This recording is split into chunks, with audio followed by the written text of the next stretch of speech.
Mm.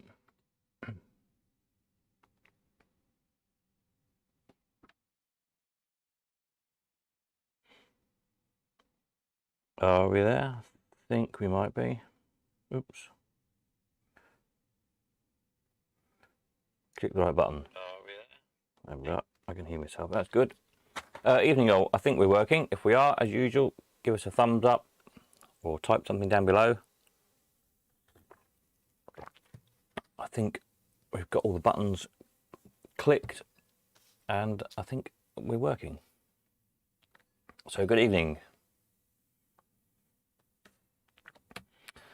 Let's see. Peter's here. Good. It's a bit quiet at the moment. Why is that? Maybe we're not working properly. Either that or everyone's got something better to do tonight. Maybe there's something good on telly. Don't know. Let's see. Or maybe it's just not working at all. Let me click another button. Hang on a moment. I'll try that one. There we go. Aha, looks a bit more promising. Evening all. I think we are now working. Good. Evening Peter, evening Rockola, evening David. Marvellous. Right, so tonight we have some things finishing. Let's have a look what we've got finishing tonight. We've got 3 nice enamel signs. That nice Grand Marnier tin sign. Some books. The Roma Bandit. The kind of light up perspex one. Quite a funky retro thing. The little shooting game. 2 jukebox selectors. A bass and a couple of Jennings bits. So that will finish tonight. So remember to get your offers in, please, before midnight. If you're a seller of any of these, if you're a first time seller, come midnight, if you're staying up to midnight to see your stuff sold, or if not tomorrow morning, go onto your account page under selling. This is a sample account I'm showing you here. And you'll see at the moment where your stuff is in currently on the live tab. It will disappear from the live tab come midnight and it'll appear on the cogitate tab for you to cogitate over it. And it will list each item if you're selling more than one, and the highest offer we've achieved for it. And there's 2 buttons, accept or reject. It's as simple as that. Now to activate those buttons is kind of a safety switch. So beside each of those buttons there's a little tiny little circle you need to click, and then you'll see the buttons, either button will kind of light up. It's doled out. So click either the little dot next to the accept button or next to the reject button. The corresponding button will kind of light up, and then you can click the button. So it's 2 clicks you need to do for each thing, and it's a safety switch, if you like, because if you're using the website on a phone or tablet or something, it's quite easy when you're scrolling up and down to accidentally click a button, as I'm sure you all know. So that was designed to stop you accidentally clicking accept when you wanted to reject, or vice versa. So that's all we need to do. If you can do that within 24 hours, i.e. by tomorrow midnight, spider crawling down there, and we do all the rest. It basically automatically then notifies the highest bidder whether you've accepted their offer or not, sends them a bill, they send us the money, and we arrange getting them the item, and send you the money to your bank account, or come and pick up cash, whatever you like, makes no difference to me. So that's what we need to do. As usual, I'll stay up till sort of 1:30 midnight, something like that. So if you are staying up and you have any problems, just send me a message or give me a ring if you've got my number. But I'll keep an eye on the message on the website. It's pretty simple, really. So the only thing people ever have any issue with is just not understanding to click the little circle next to the button accept or reject to light the button up. It does say there what to do. And as you accept or reject each item, they'll disappear off this cogitate page, so you'll end up with nothing on this page.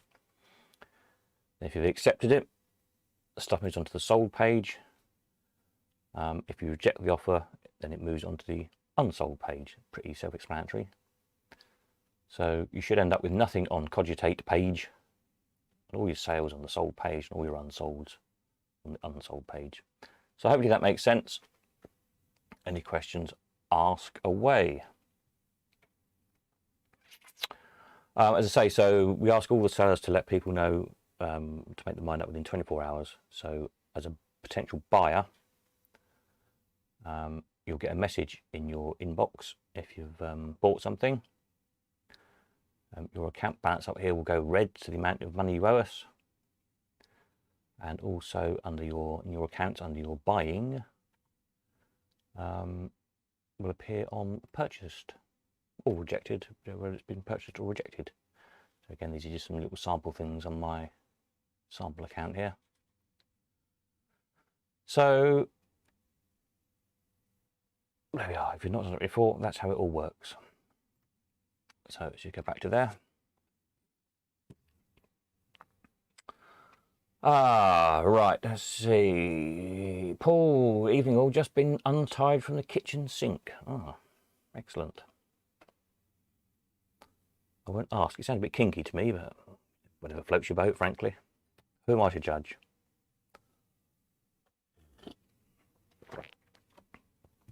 Steve said, hello all. Thank you for today.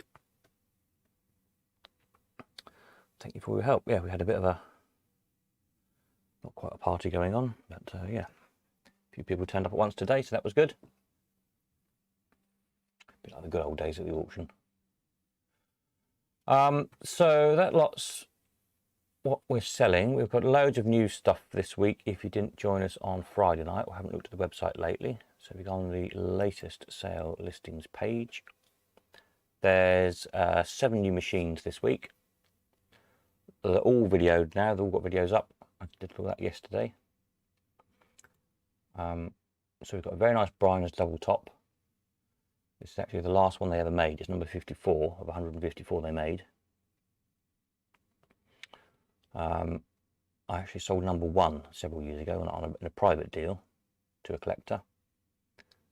So I sold the first one, and now I get to sell the last one, which is quite nice. So it's about as mint as you're going to get, as you'll see from the video and the photograph. Yeah, 2 keys to each lock, all stamped up with the Bryner's numbers, all matching numbers. I don't think you'll find a better one. So if you're into your Bryner's machines, it's a pretty special one to add to your collection. Even if you've already got a double top, you might want to think about upgrading to this one. And then we've got a Jackpot All-Win. I did try and do a bit of a video showing the video how the jackpot works on this. For those of you who don't know, the jackpot is false, basically. So it shows in the middle of the playfield what looks like a jackpot of loose coins. They are loose coins. That's Spider again. When you win, turn the payout knob. If you win a jackpot, the stack of coins is in like a cylinder in a cup with a slot in the front, so you can see them, and the cylinder rotates around. So the coins disappear from view, pays out a load of coins, and then the cylinder returns back round again with what appears to be a refill jackpot, but it's an illusion. Those coins never leave that jackpot. What actually happens is the 2 payout slides, the ordinary one that pays out 2 coins, I think, and then an extra thick one that pays another 10 coins or so, something like that. And there's 2 payout fingers, 2 payout slides, and either an ordinary payout latches 1 slide, and if you get a jackpot, it latches both slides. So yeah, it's quite a clever thing. It's one of those that's almost more interesting on the inside than it is on the outside. The case on this one's all been veneered, because they're usually awful cases these come in. Block board, Formica, horrible generally speaking. And someone's made a reasonable job of this one of making it look an awful lot better. So it's all oak veneered, a bit of blingy trim around the windows there. Chrome's quite good on it, works perfectly, locks, keys. Yeah. So that's that. We've got a Jameson roulette. This is one I've not seen before, or sold none of these before. It's pretty much the same as the other, the rotor light, rotor pool, all those sorts of things. Just a different design. Nice solid oak case, good glass on it. Works like the other ones, really. That's quite nice. And then we've got Sega Mad Money. That's on sixpence. What can we say about that one? It's not got its original back door on it. Other than that, it's okay.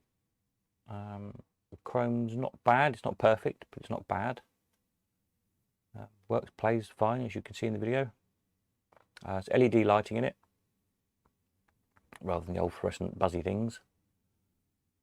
And it'll work off a little power pack as well. So if you want to put it somewhere you haven't got a plug socket handy, that's quite useful. And then what else do we have? We have a little Gretchen 21 trade stem with the website Wake Up. Oh, there we are. That's very nice condition. That one works perfectly. I think the only thing I noticed it needed, and if I can find one, I'll put one, is a little spring to hold the latch on the gum vendor slot. So there's only vends after you put a coin in and play the games. At the moment you can keep pulling it back in and out. That's all it is a spring just on the latch on the inside. But again, you can see from the video it plays nicely. It took me a few goes to get a win on it to show on the video. It'd be quite a mean machine. Or I'm not very good at blackjack, maybe that's what the problem is. We've got a Bravo gum and card vendor. Again, very nice condition. Restored, repainted. Old penny. It's got its original locks and keys. It's got its original little lock cover bit on the top, which is often missing on those. And it's got both of its weights to hold the card stacks down as well, which again are usually missing. So as they go, it's probably about as good as you're going to get. They vend, if you don't know, alternative stacks of cards. So with each turn you get a gumball and a card from the left column, then the next vend you get a card from the right column, the one after the card from the left column, and so on and so on. And the last machine new this week is Sega Monaco. That one's nice original green Formica sides and a kind of creamy trim down. And the castings have been repainted recently to kind of match in. It's quite a smart looking machine. It's checkerboard reel strip on the first reel.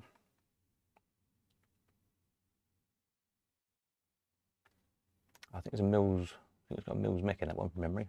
Check from the video. So there we are. So that's the machines, and we've got loads of new bits in. I think there's 50 odd lots of spare parts and some good parts as well. There's a couple of little castings here. I'm not sure what they're off of. They look familiar, but I can't think what they're off of. So if anybody knows, let me know. We've got another Mills high top back bonnet, which I like, Rocking Horse Doodah. So if you need one of those, make sure you don't miss it. Top and bottom Mills castings, high top castings. These are Mills castings, not Sega. They're stamped up MLB. Back doors, Sega castings, Jubilee jackpots. Small denomination badges if you've got the wrong badge on your machine, you know. Hood latches. A couple of sets of reel strips, original. It says they're used, which they are, but they're in really good condition. So they're, if you're looking for reel strips, check those out. Silver is a silver set and a black set.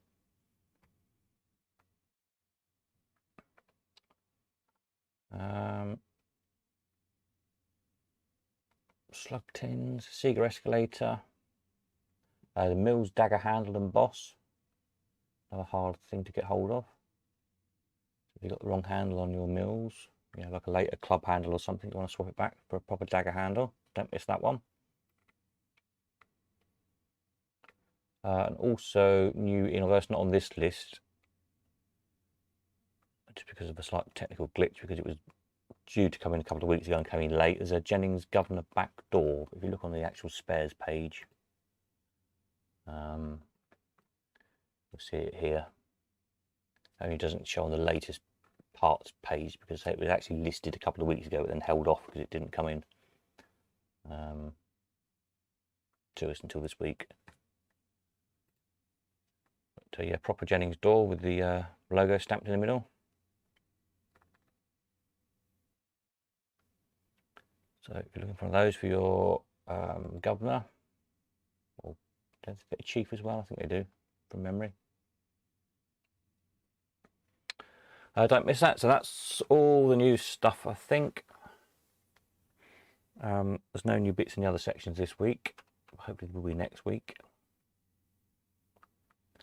Was there any other extra bit down here? I don't think there was. No, that's okay then.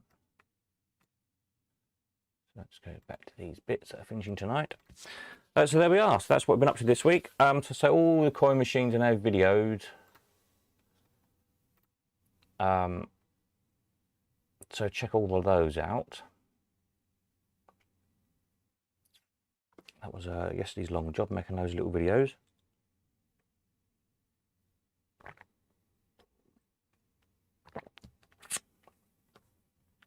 So have a watch of them. Again, any of the videos, leave comments or questions under if you've got any questions about any of them, and I'll see them and respond to them. So anything anyone needs to know about any of that lot, all the new stuff, let me know, ping a question through, or leave a comment, whatever. I get to find it all eventually. Let's go back to what's selling this week.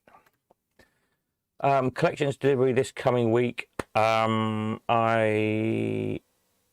am around Cambridge tomorrow. Tuesday I'm planning to be in Leamington at the Elephant House from about 12ish to about 3ish. The rest of the week, next week, I'm not sure about yet, but more than likely not, I'll be around Cambridge. So Tuesday looks like Leamington Day. So if you're buying this stuff tonight, or you've already got anything here that you bought and you want to collect from Leamington Spa instead of here, just let me know so I can put it on the truck. And equally, if you've got anything to drop off to sell and Leamington's easier for you than here, then you're welcome to drop it off there on Tuesday.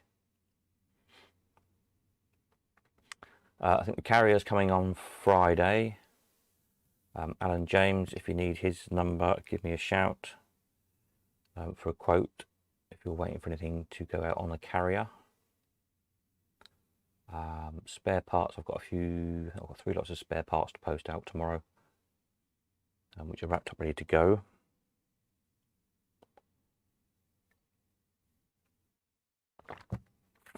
Yeah, books obviously we can post out as well if you get any of the books.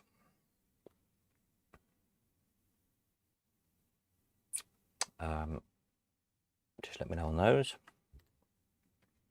And so there we are. Any questions of anyone? Any questions, comments, or the like? Do stick them below, and we'll see what everybody's got to say. Is there anything else to report exciting this week? We've had some more fairground stuff stuck in the yard. As those who visited today have sort of tripped over bits of Cherroplane rides and milk churns and bits and bobs. So that's all piling up. Yeah. What else exciting has been happening this week? Not a lot, I don't think. The windows open all day today, and there's all little midges flying about now. Great.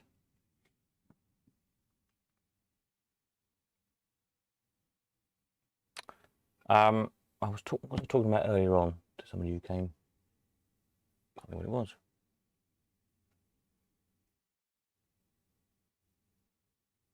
I'll come to you in a minute.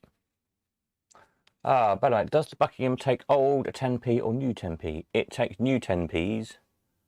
But you need to make sure, as I discovered, that not the very newest ones, the magnetic ones, because there's a magnet in the coin mech and they stick to them. So you just need to take the magnet out of the coin mech, because it's like an S10 mech.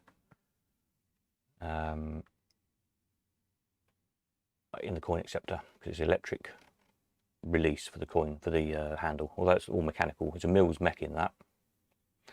I think I listed it down as a Sega. It's not a Sega. It does say on it what it is, so I've got to change that. There's a little picture. IA Limited of Slough. I don't know who IA Limited are or were. If anybody knows, let me know. IA, I'm guessing, is something amusements, international amusements, or something of that line, I would imagine. Yeah, so it's this Mills mech. So in here there's a, you can probably see on the video actually, there's a like an S10 coin acceptor. Just skip through the video to where the doors open. There. Oh, why hasn't that worked? Anyway, watch the video, you'll see. And a little solenoid that just releases the handle, so you can pull the handle. It pays on swans anywhere, any combination of the window. So 27 positions of the swan pays out a 10. Then the jackpot pays a token, so it pays a full set of payout slides, so the full bank of slides, and then a token tube, which we looked in. The token tube is about old penny sized. So it's quite a smart machine actually. Front opening, very handy if you're operating.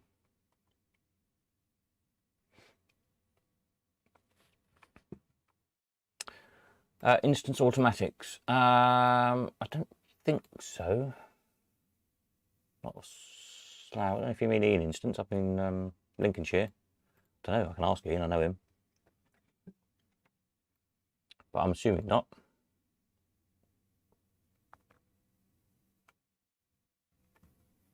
I might just put it down as IA Limited for now. I'll make a note to change that later on.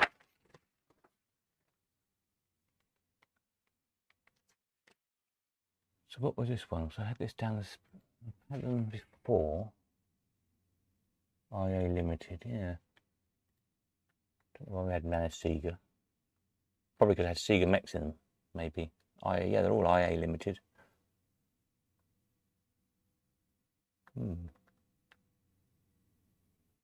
That one obviously had a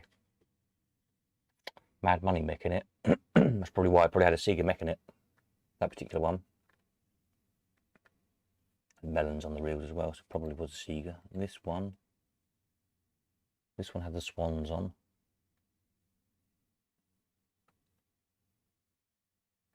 Top box, is it just a light box or a... It's not a change, is it? It's just a light box, I think. That one didn't have one on. Yeah. Interesting. Buckingham. IA of Slough.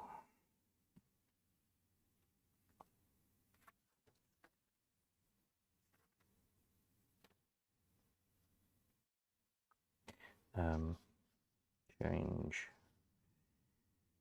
listing. Right, that's a little job for a little bit later on.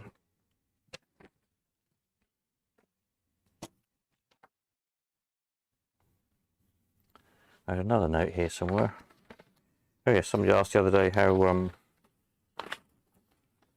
the sales were comparing. I did add up. So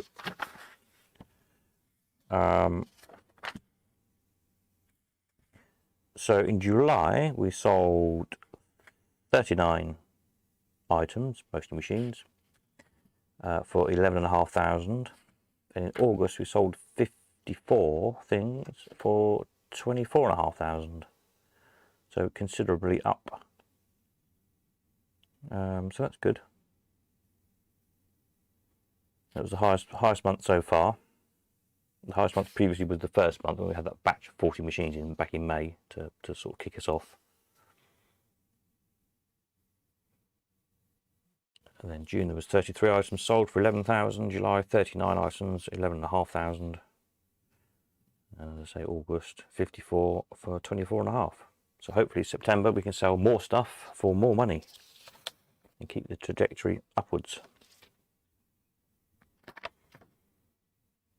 Probably will actually, because there's a whole load of spares to sell this month, so then that will boost the numbers up a little bit, as well as the machines that are coming in quite nicely at the moment. Put that note under there.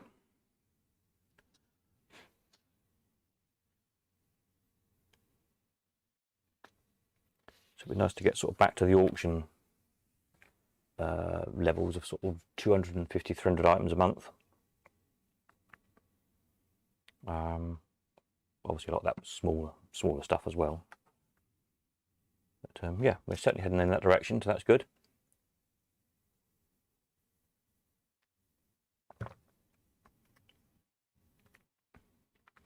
I'll put a note on that backing as well. It's got a Mills Mech, I'll remember. Mills Mech, token jackpot. Just add that to the description.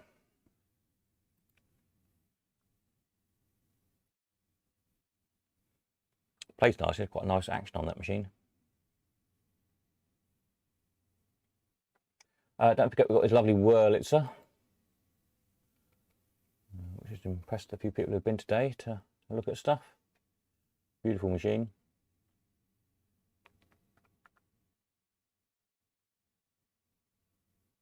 Surprisingly, YouTube hasn't banned the video, although I did get a thing from YouTube today. One of the from years ago, Mutoscope reel video, artist and model, I think it is. It's been age restricted now, apparently, because it's just so shocking. I mean, goodness me. There's a lady, and you can almost see her boobs if you look really carefully. Apparently, that's inappropriate. So if you look at just every other pop video that's on YouTube, which shows way more than a Mutoscope reel video does, usually. I think that's a bit over the top. There we go. Thought it was quite funny, really.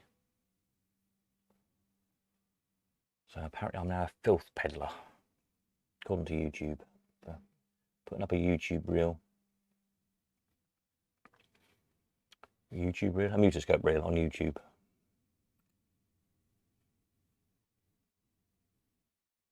That'll be on here somewhere, won't I, should think.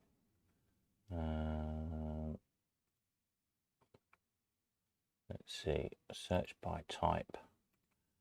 Let's do a search for viewers. Have I put all the videos on here? I think I have. Mutoscopes. I think it was a tinny Mutoscope, I think. Yes, it's this one, look. If you go on the tin Mutoscope page, you'll see now one of these. This video is age restricted and only available on YouTube. So you have to be signed into YouTube and prove you're over 18 to be able to watch it. Isn't that ridiculous?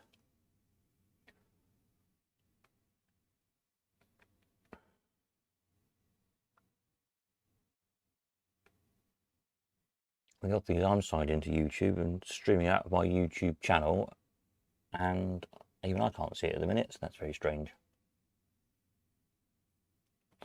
Must be absolutely shocking, mustn't it?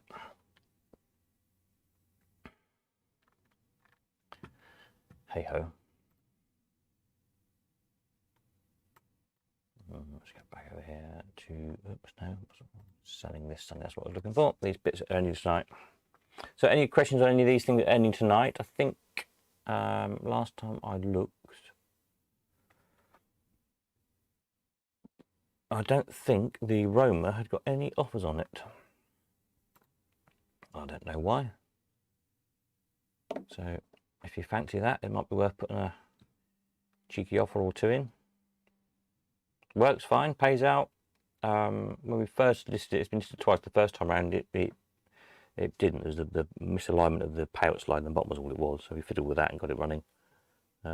Works and pays fine. Old penny. Pretty flies. It's quite a funky thing, really.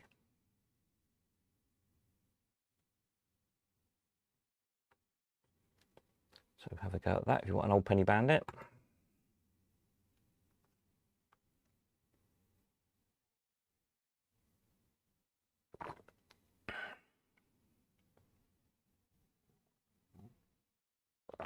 Oh, my tea's going cold.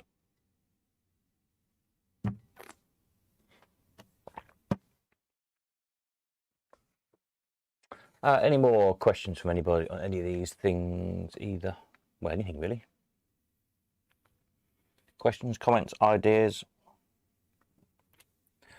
moans and groans, aches and pains. whatever, let me know. Stevie, the table bracket for the 120, is that not ending tonight? No, it's not. I put that on a week later, deliberately, because I thought if somebody wanted both, if you didn't get the W120, if you didn't get the wall box, then you wouldn't want the bracket. You know, you could end up in theory buying the bracket and not getting the wall box, which wouldn't be a lot of use to you. So the wall box ends first, and then the bracket is next week. Well, it's not strictly speaking a machine. I listed it on the machines page.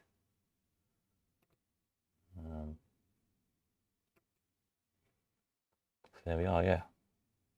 A lot rarer than the wall boxes themselves, as I'm sure you know.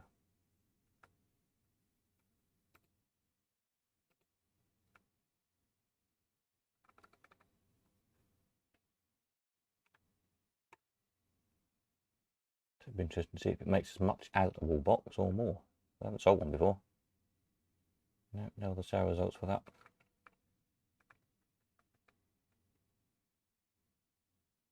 Quite nice design, really.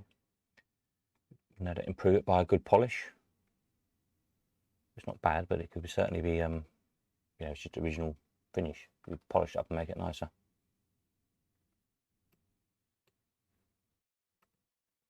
The wall box is pretty good as well. Where's that?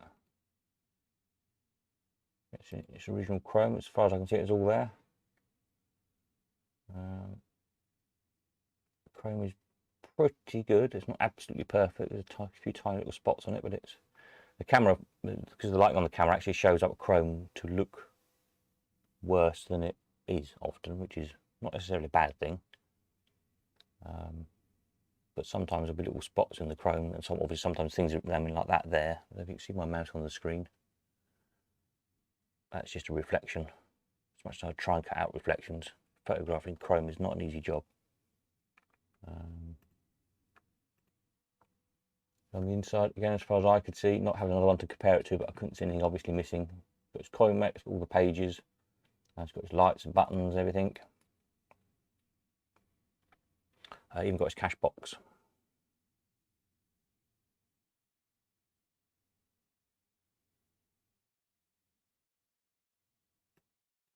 So that's quite good. You can probably see it better in the get a better idea of the chrome in the video, really, because as it spins, you can figure out what's a reflection and what's a nick in the chrome, if there are any.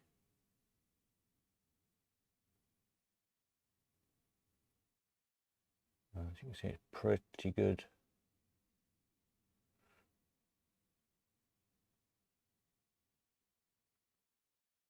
If you think, oh, that goes too far, you can always, of course, just rewind it and pause the video.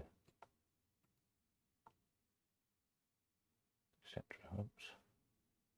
That would help, wouldn't it? So you can see what we're looking at.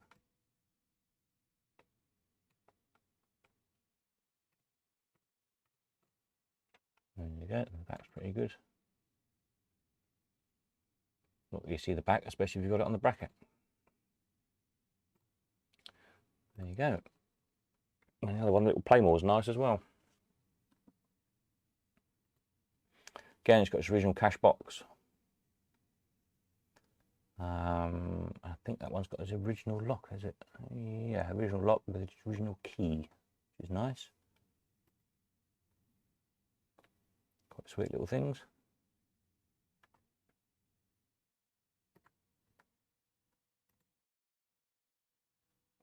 Yeah.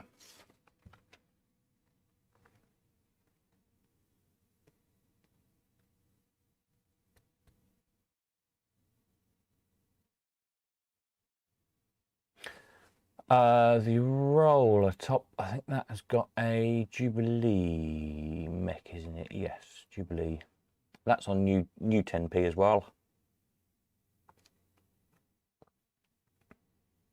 There's no jackpots, that's just a false jackpot. I don't think there's one on the mech, was there? Done a spin around of the mech there somewhere. No, it's just a big chunky slide for the whatever the top payout is, 20 coins probably. Can't remember offhand. Can't see from that angle. But a good clean mech, Jubilee mech, so nice and reliable.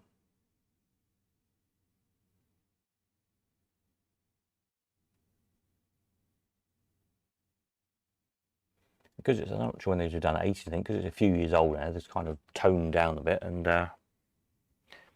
you know, looks wise, doesn't look too bad at all, really. If you want the look but don't want to spend, you know, £3 for a roller top, it'll probably do you a good turn, really.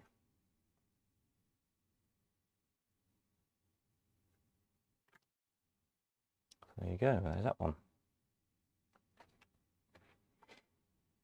Then of course we have the Easy Push, the most wanted machine in the world, it seems, at the moment. So it's going to be really interesting to see what this one sells for. It's actually a pretty nice one. I think the Formica's all good all the way around from memory. Again, you can probably see on the video. Let's just have a quick twirly whirly and have a look.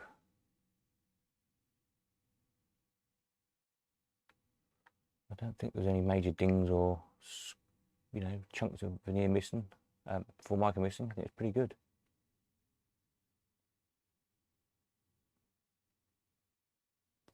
Let's look at that side to come around into the light. Yep, all good.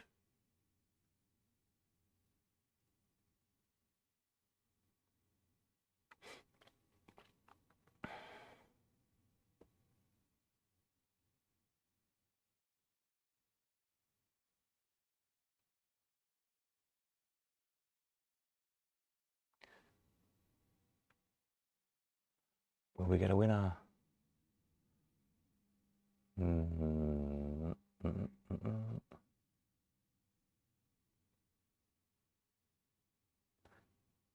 Attention build, and there we go. Ah, look at that, marvellous. So yeah, it's going to be interesting to see how that one does. What did we sell the last one for? The last one we sold for £500 plus 10%, 550. 520 one back in 2016. I suspect we'll beat that by probably quite some margin. Just the amount of people that are after them at the minute. So if you want it, I think you're going to have to dig deep to get it.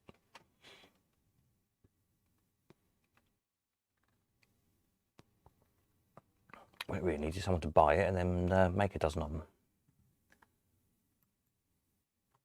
I think they'd sell very well. Somebody repro'd those.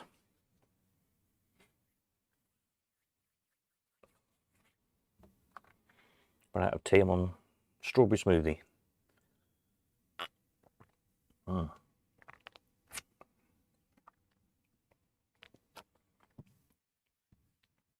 Any more for any more? We're a bit quiet tonight. Must be up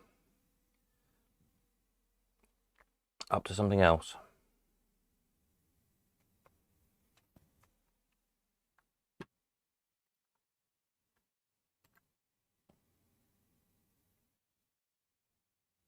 I'll just check I've not missed anything. Oops, no, there we go. That's okay.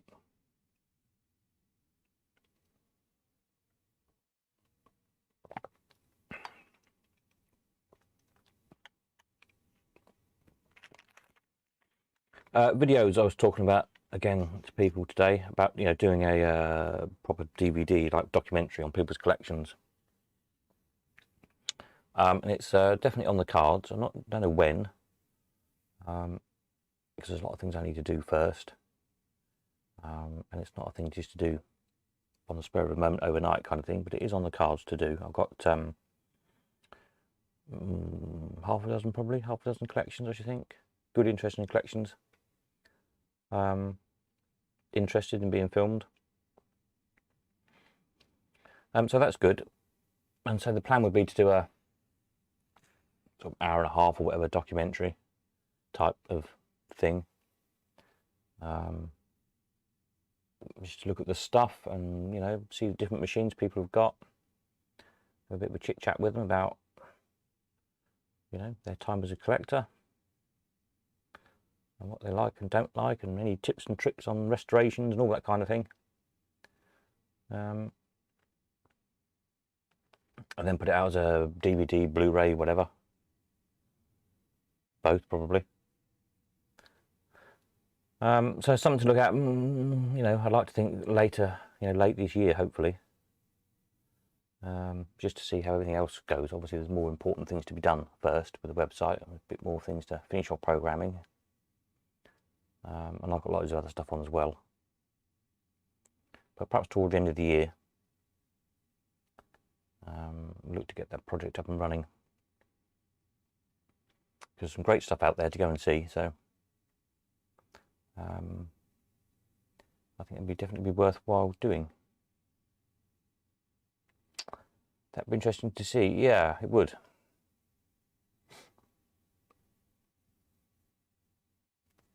So there's a big collection of working models, there's collections of electromechanical stuff, an amazing collection of Wattlings, all rubber tops you've never seen. So yeah, a few kind of quite different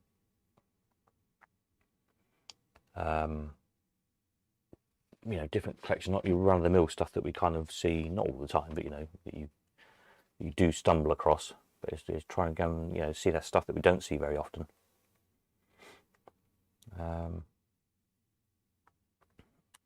You know, just have a chat with people about their perspective on collecting and, you know, all that kind of jazz, really.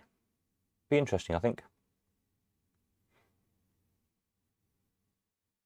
It's one of those things I'd like to watch and nobody else is making it, so I guess I better go and make it.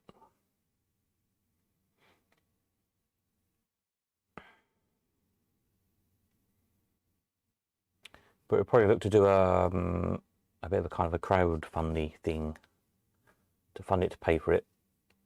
So like pre-ordering a DVD or Blu-ray or whatever of it, to help fund to produce it. So I reckon sort of doing a few sums to do it well, to do it properly, to film it well on decent equipment. There's a lot of work, a lot more than people realise. It's not only filming it, it's, you know, editing it all. It needs some music put under it. It needs titles doing. You know, it needs graphics. It needs reproducing then onto DVDs, Blu-rays, whatever. You know, it's not something you're going to knock up on the computer myself. It's a proper one, so it will properly play in DVD players, whatever.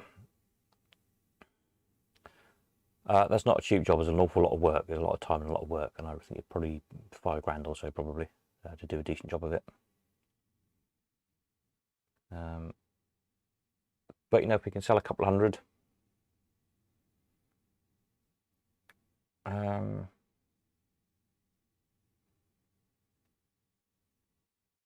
you know, if we can get a couple of hundred pre-orders in it, 25 quid a time, that would cover the cost of it, kind of thing. So something along those lines. I'll have to think about that a bit more in the future, but that would be the way to do it. And also, it kind of tests the market out, because there's no point going and spending all that time, money, and effort filming something if actually nobody wants to watch it when you've done it. So it's a good way of testing out. I've done crowdfunding things before. I've made some short films in the past. Completely different subject, horror films. Everyone's got one horror film in them, as they say. I think at least one of them's on YouTube, possibly they all. I can't remember. I have to rummage around. And that's how we did that. Crowdfunded those, and it worked very well. So yeah, they were good fun. We were going to do another one before the whole lockdown thing, and then of course that just got in the way. You couldn't film anything, so that's on the back burner. But I might go back and make another one after Christmas, maybe. It's good fun. I like doing it.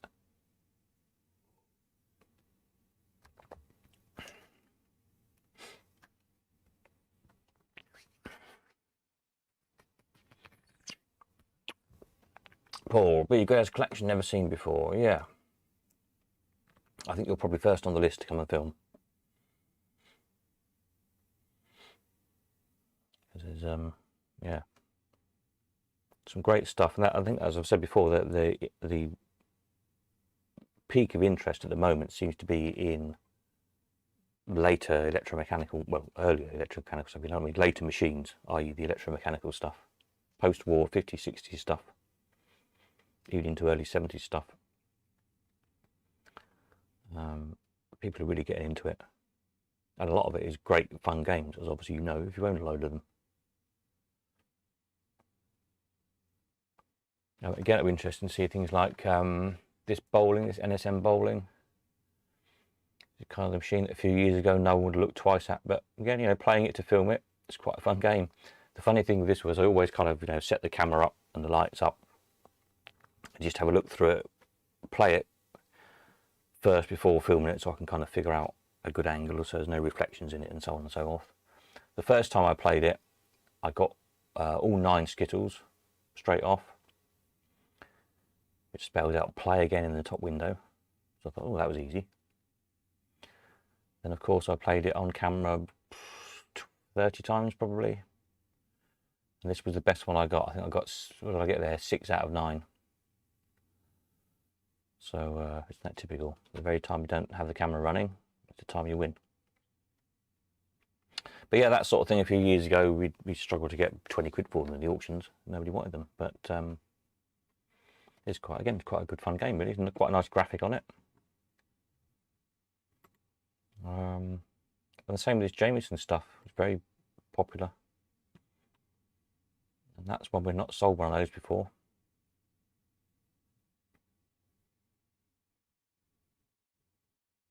The roulette.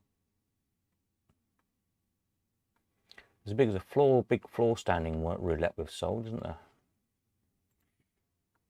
Let's have a look. Jameson.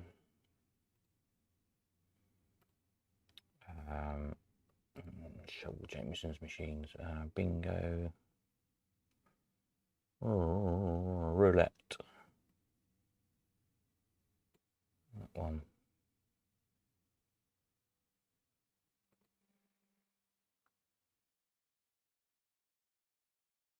Can I press button to stop? Stop bowl on any red number. So it's kind of the same but different. 2016, that one.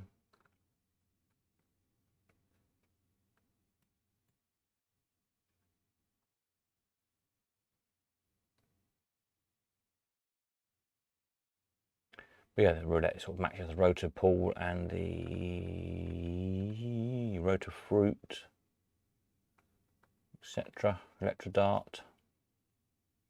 Well, I've got electro dart listed twice, don't know. Something I have to look at some point. Bingola. Quite a few of those open machines actually, isn't it? When you look, there's more than I thought there was. 3 bells. Yeah, cabinet. 1, 2, 3. Greyhound Stadium, of course, comes at 4, 5, 6, 7. At least 7 open case machines at Jameson's. Be nice to get a line of those, wouldn't it?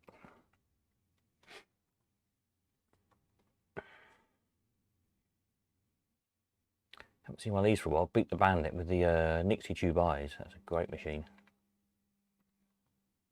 It doesn't really show in the photograph. His eyes have the neon Nixie tubes in. You know, they have neon, like they used to use in old petrol pumps, where the numbers light up in orange. The numbers are all stacked on the top of each other inside like a bulb, light bulb, neon bulb.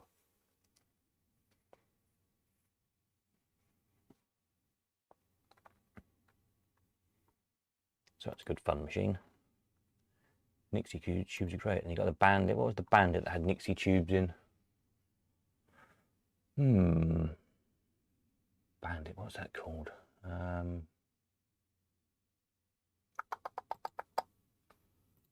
remember what that's called. What'll that be under? God knows. Unknown, probably. Let's see if it's under unknown type of machine. Range Trust. Yeah, it is. Look at that. Golden Mint, that's the one. Golden Mint by unknown maker. Anybody know who made the Golden Mint? Somebody will know. Paul will know. Let's see if we've got a close up. Yeah, these Nixie tubes like these.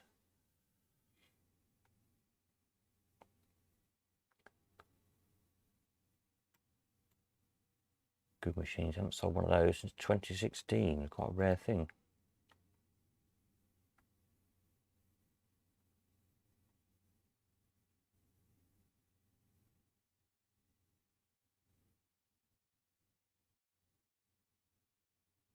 But nice, great looking thing. That again, one of those right now I think could do really well in the current market. Got such a great retro look with the big chrome circles and those nice bright neon Nixie tubes in it. Great look to it.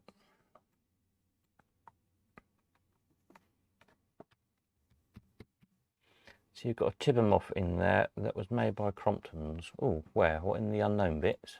Tibbermoffs. Have I? Light a line.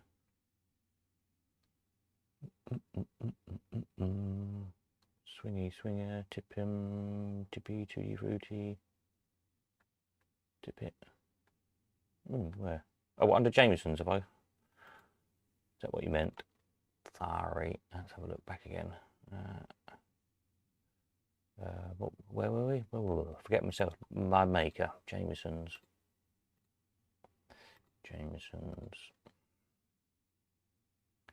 Tibbermoff. Ah, yes, Tibbermoff.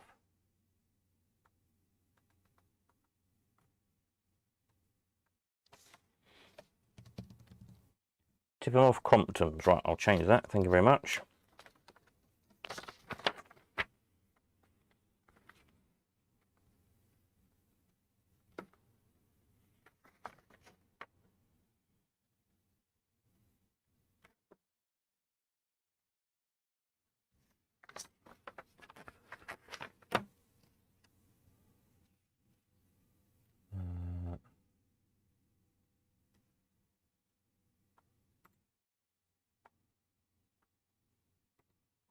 I don't know if I can do that while we're live online. I'll try, because I need to log into the back end of the website. And everything might go horribly wrong, so bear with me. If I suddenly disappear, I'll be back shortly. I'm going to try and do a live website update. So just bear with me a minute. I'll do that. Let's see. So if I find the Tibbermoff page again.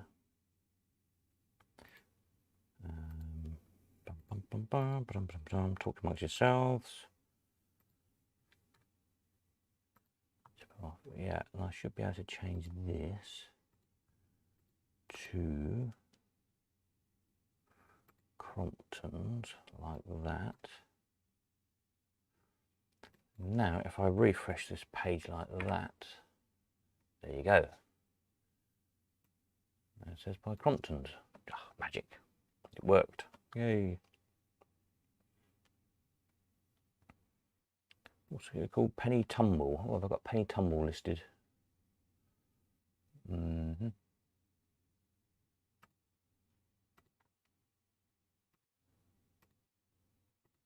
got Penny Tumble listed. Penny Tumble. We have. Okay, Penny Tumble. So is that another? That's Cromptons as well, yeah. Right. We like live editing, marvelous. Jameson's. So it's not Jameson's. Penny Tumble. Change that to Cromptons. Like that.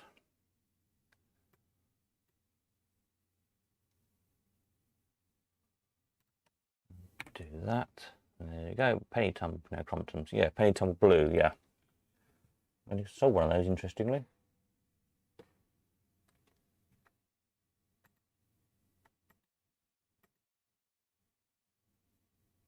Oops.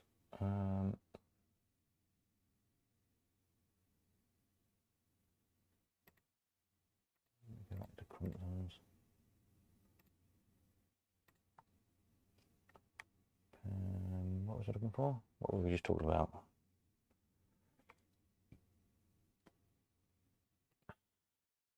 Brain's gone blank. Brain freeze. Tip him off. Yes, oh, there's a blue one. Let's just tip him off though. So yeah, yellow main backflash, I guess.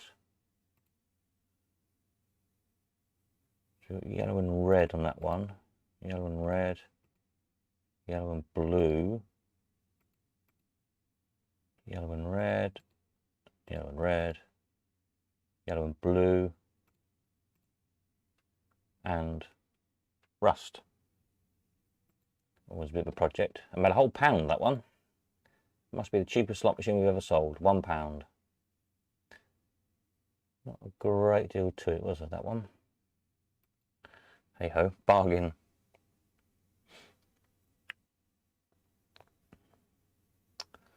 Mr. Tree Frog, Sturgeon made them. I have one. Made what, Mr. Tree Frog?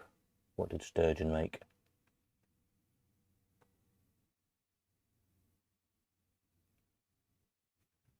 Oh, I've got Sturgeon listed. Search by maker.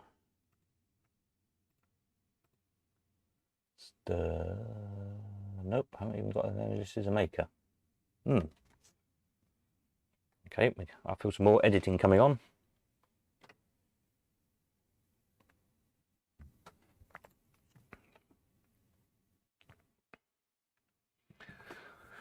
What's that before she was got your PM? It's very good, very droll.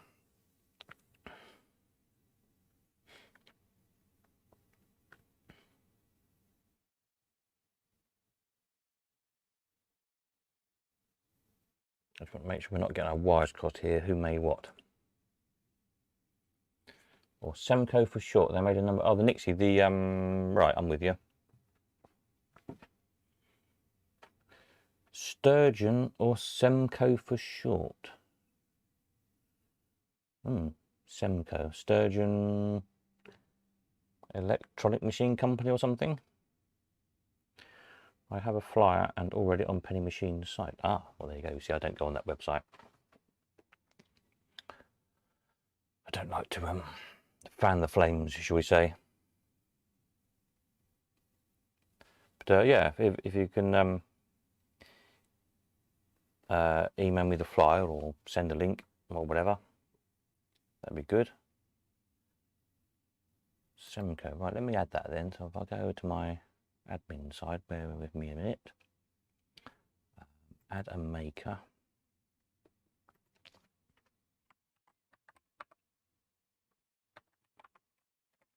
For the moment, until I know the proper name, I'm just going to put Sturgeon/Semco.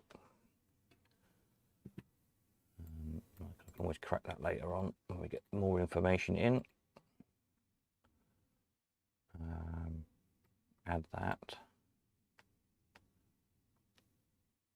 So then I want to go to find that machine again, which was under, what was it under? Unknown maker, wasn't it? Unknown maker.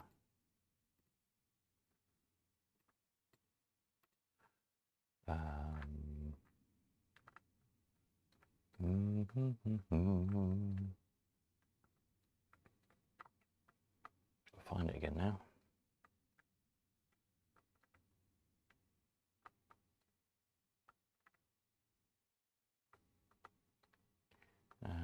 What have I done with it?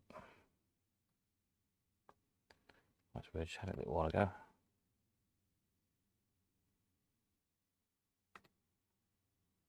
What's it called? Golden something, isn't it? Golden Mint, there we are, Golden Mint. I change that now to Semco, let me find that. Sturgeon Semco, Sturgeon Semco. Click that. So now, if I refresh this page, if we go to S, go to Sturgeon Semco, show the machine, there we are, Golden Mint. Marvellous. Like this. Live editing of the website. So yeah, if you go on the, some of you I'm sure can help with some of this information is under CoinUp. If you go to search by maker, then go all the way down the bottom of the drop down. For some reason the drop down doesn't show on the live stream video, but anyway, scroll down, names to the bottom, you get unknown maker, and then there's a whole list of machines. It's 388 machines there I haven't got a maker down for. Again, scroll all the way to the bottom of that list and it says show all their machines. Then you get this page up. I'll tell you what, I'll put a link in the description. Hang on a minute, I'll copy that, put a link here, make it easy for you. If you go to that link there, if you've got an extra thing open, there you go. There's a whole raft of machines here that I haven't got makers down for some reason or another. Either I don't know or I haven't got around to it. So you can help on some of these gaps. If you know who made any of these machines, let me know.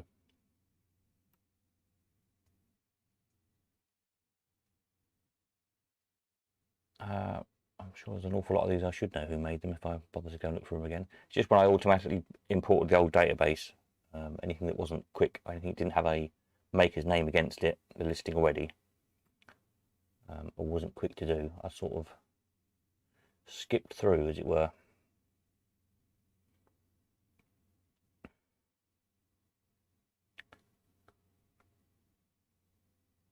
Ah, the Mini Tita. We know who made those, don't we? Can't remember who it is.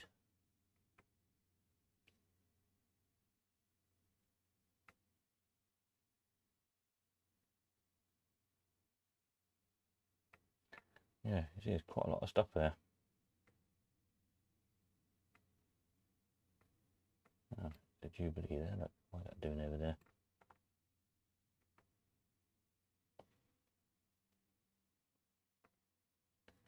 Switchback, that's London Automatics, I think, isn't it?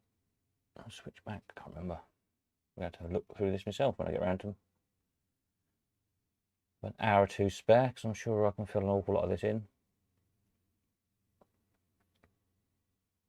But yeah, if you get bored, have a look through this page. And the vending machines is one that often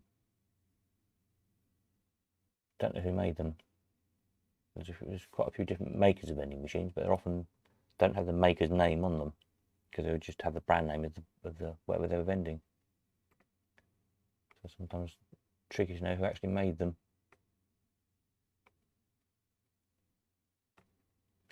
But yeah, there you go.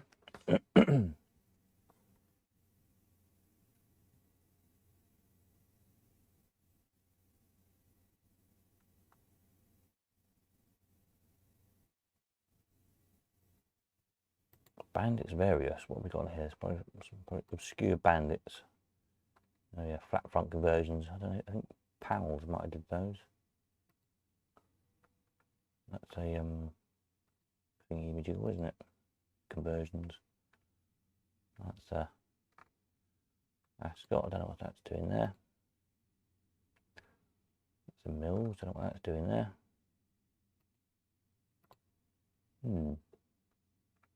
That's a Boland's, isn't it? Mills conversion. Yeah. Anyway, it will sort itself out.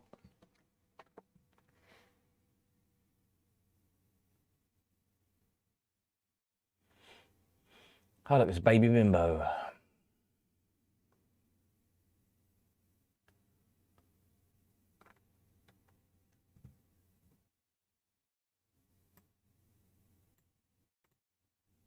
I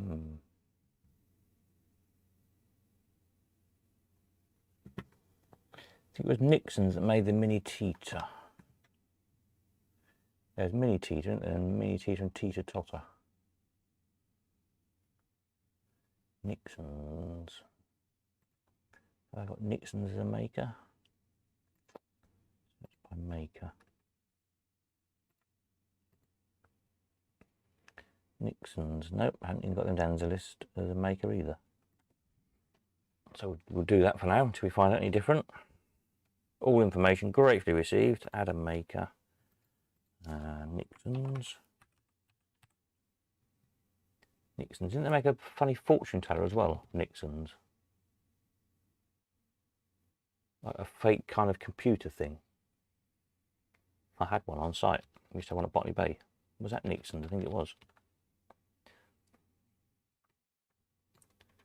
Add maker. I'm sure that was Nixon's.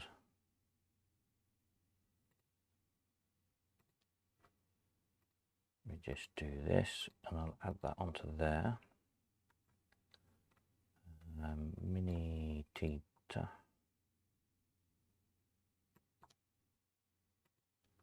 With figures, so that kind of era of stuff. There we go. That's that one done. Thank you very much.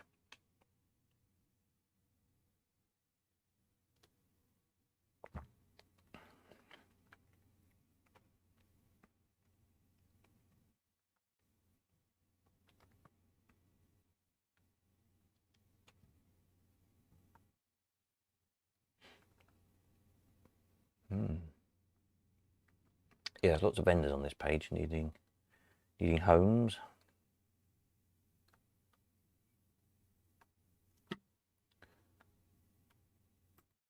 Corn Exchange. That's not the corn. That's a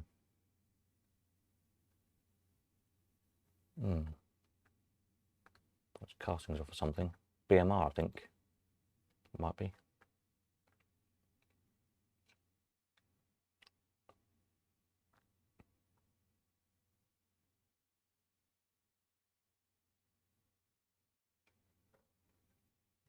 They also made Penny Lanes, Tesu and Pushers. Don't think I've got any of those pictures of any of those yet.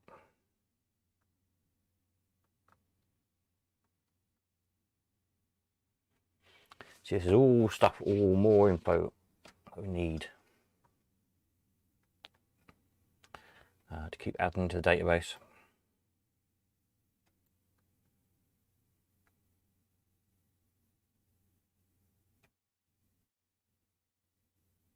A lot of it's out of time, really. I'm sure I've got a lot of the information in various books and things, but having time to sit there and go through it all is, yeah, something else, really. Jockey Club. That's Hooper's, I think, isn't it? I think that's a Hooper's machine. Let me just have a look on here. Hooper Automatics, Hooper Noise.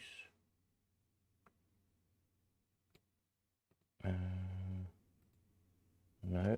Oh, what are they called? I'm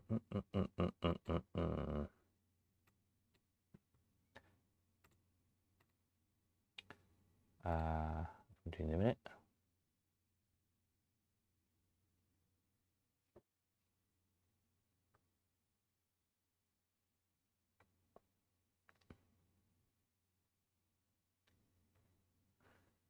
Yeah, I'm sure it is.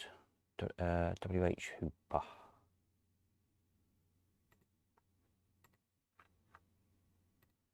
Let me just have a look on my end here a minute. There's another one we can set right. I'm sure it's one of those. Maybe not.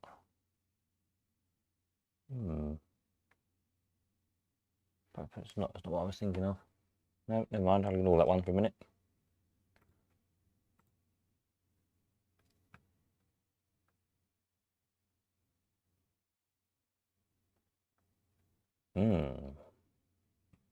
Le Mans. What about this one? It's got a, whose badge is on there? Rough and Walker badge on the top of it. Don't know who made it. Any ideas, anyone? Remember selling it? A nice machine. A flashy lights one. Only one I've ever seen of those. It made £600 back in 2015. So it was a...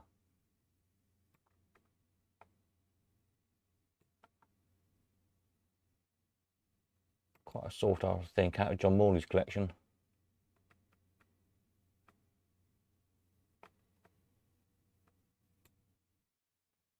Again, it's that same sort of electromechanical thing that Jameson or somebody made, no doubt.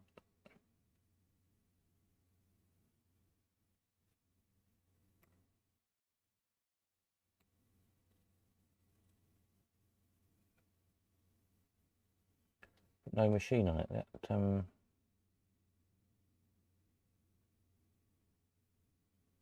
style of writing on the bottom looks very like the Greyhound Stadium.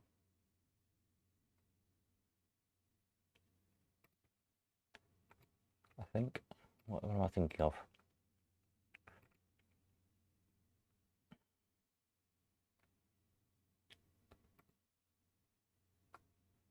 No, not Greyhound. No.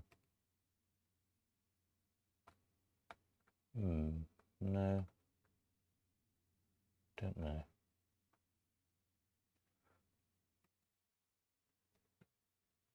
Don't know on that one. If anybody knows, let me know and I can edit that one accordingly.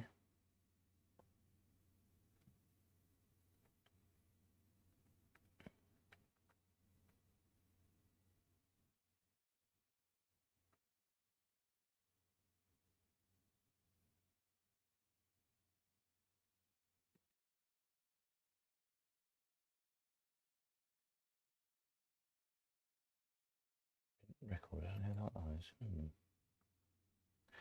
Anyway, because look for this lot for hours. That was a sweet little machine, Money Mat.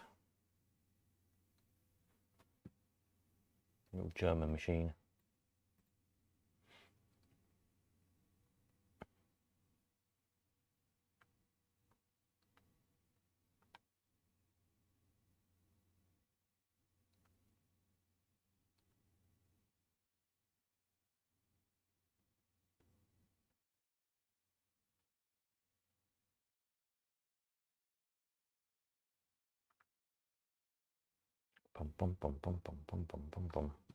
Anyway, let's not keep walking down there.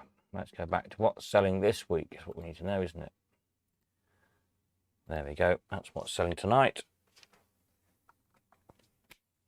Any more from anybody? Anybody need to know anything about what's selling tonight? Any questions, comments, ideas, or whatever? Let me know. This lot finishes tonight. So if you're a seller of any of this lot, and you don't know what to do, get in touch. I did put at the start of this stream what to do, so always go back and have another watch of that in a minute when we end. But it's pretty simple. But if you do get stuck, just give me a shout, of course, and we'll sort you out. If you're buying anything, tonight and you want to collect from Leamington this week, I'm going to be in Leamington on Tuesday from sort of 12ish till about 3 o'clock. Or if there's anything here, there's not much here now sold. Nearly everything's been collected, I think, but there's still 2 or 3 bits here that have been sold in the past few weeks. If you want to collect from Leamington, let me know so I can put it on the truck for Tuesday. If not, I'm here in Cambridge tomorrow, Monday. And Wednesday, Thursday, Friday, I'm not sure about yet where I'm going to be. Next weekend, I'll be Cambridge again for viewings. Carrier, I think, is coming on Friday. So if you want to a carrier to pick anything up to deliver to you, again, let me know and I'll give you his number for a quote.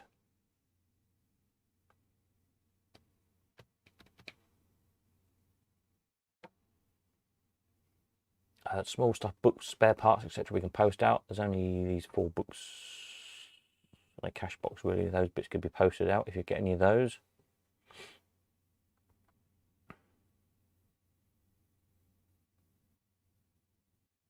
Again, just let me know. Otherwise, hopefully we will know what we're doing now. I'll keep rolling along. Hopefully there's some more nice stuff coming in next week. There's more machines due on the way. fairground stuff is piling up in the yard, as people who've been here will testify to. Coins is on the is coming very soon. I don't know, there's a few people desperate for bags of coins for machines they've bought. So working on that. And yeah, everything hopefully just keeps rumbling along.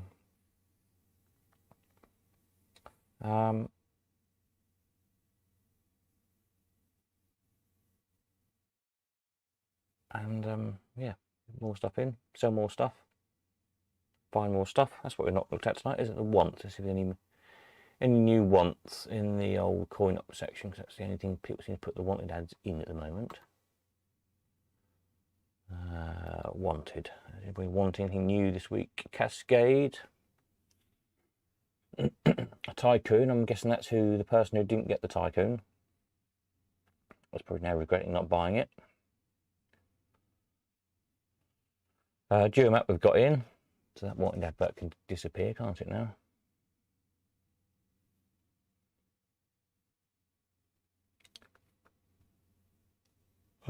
Castlefront coming. What else do I know that's on its way out of this lot?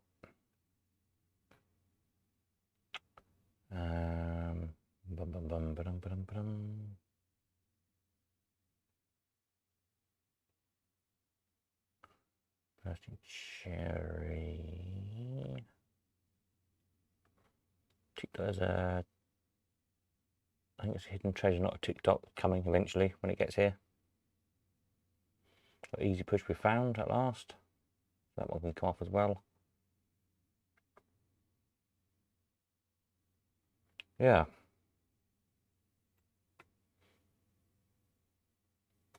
So it's starting to work. We're starting to find things that people are looking for, which is good. That's what it's half the purpose of the site, is to find stuff that people want. But, of course, we've still got to persuade people to sell stuff, or you know, you find it. You still got to persuade them actually to part with it, which is difficult. But we try. David, much rather watch this than a TV. Well, thank you very much. Yeah, it's all right till I go off wandering and then I forget to speak and sit here doing things my end. I think, oh, hang on a minute, people are supposed to be watching this, aren't they? I better say something.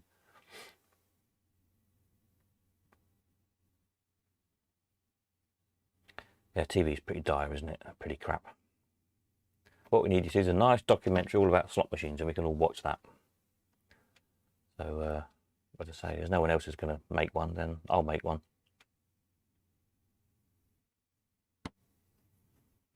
It's very much on my project list.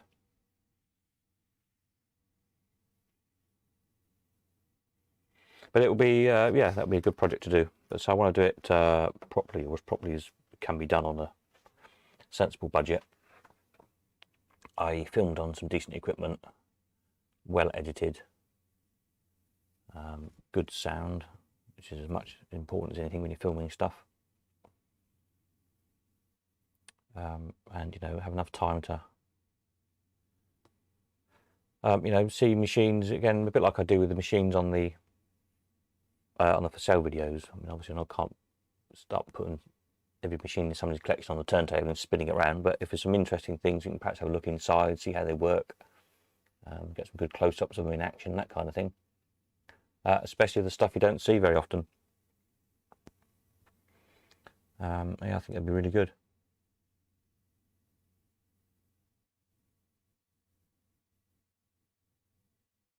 It's just a case of hoping there's enough people out there who'd want to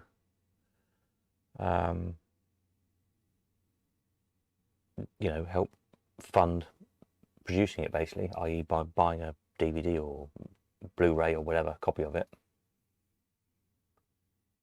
Which I don't know until we try it. I just don't know how many we'll be likely to sell, whether it's 50, 100, a couple of hundred.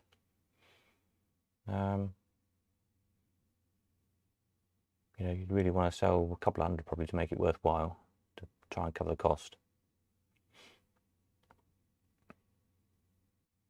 Which over time probably would do, but probably not immediately. This is the problem. It's bankrolling it in the meantime. Because to stump up probably £5 to produce a film, to do it properly, you know, and then wait for 5 years to get the money back again, is not really good.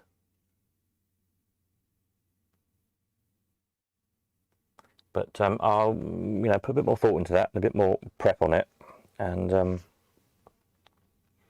perhaps look in the next couple of months to get something up. You know, properly about it, and just see what interest there really is in it, and how many people are prepared to put their hands in their pockets, and pre-order a copy, so we know the likelihood of being able to fund it to do it properly. So it's something I wouldn't want to do half-cocked, really. If I was going to do it, I want to do it well. So, and that involves spending money, quite a lot of money.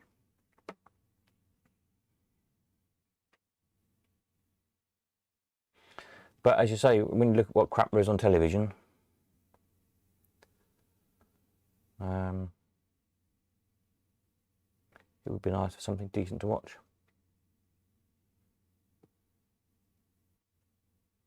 And something useful as well, you know, you could keep going back to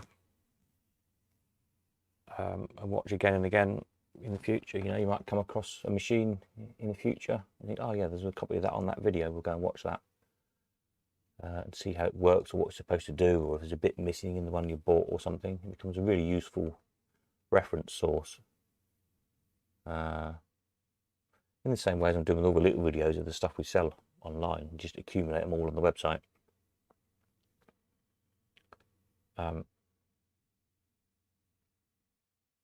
So even though, you know, that particular machine has been sold and gone and we might never see again, but obviously most machines are, you know, the same type, the same make, are the same inside, you'd hope. So you can have a look at the video and say, oh yeah, that's what's missing off my machine, or oh, that's how it's supposed to work, that's what it's supposed to look like, whatever. And it just helps everybody get their machines up and running and restored. Because a slot machine doesn't work, it's not a lot of good, is it, really?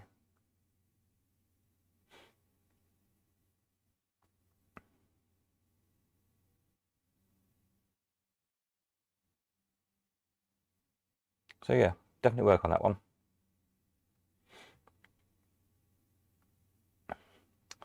Anyway, where are we? Latest wanted. Right, we're getting bored looking at that page. So new stuff this week. We have 7 machines, loads of spare parts. As I was saying to somebody earlier today, don't kind of get lulled into a false sense of security that there's always going to be loads of spare parts for sale. At the moment we've got somebody who had a good old clear out in their shed of loads of spare bits, and there's some good bits here, as you can see, that are really hard to get hold of, like high top back bonnets, which are like gold dust really to get hold of. And once they're gone again. It's not, you know, we're not going to have well, I very much doubt it anyway, this much stuff coming in every week, spare parts wise. So do keep an eye on it. If you need something, get it bought while you've got the chance.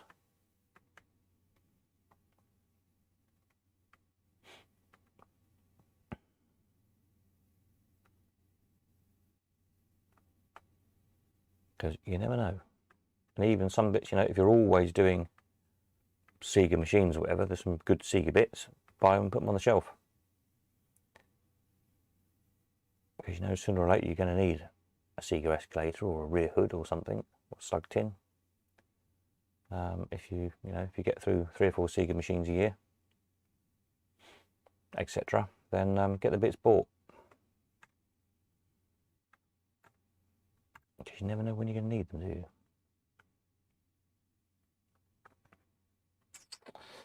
David, it's the learning all the time that I like. Yeah, me too. Yep, with anything, with any subject, there's always learning a bit more. And say that's like, you know, just filling the odd little gaps in the database. If there's a machine, you don't know who made it, and somebody knows who made it, fantastic. Or somebody's got, yeah, a flyer or a photograph in an arcade, or knows a date of when something was made. anything like that, all these little bits of information. As I said before, we all know things. We all probably know more than we realise we know.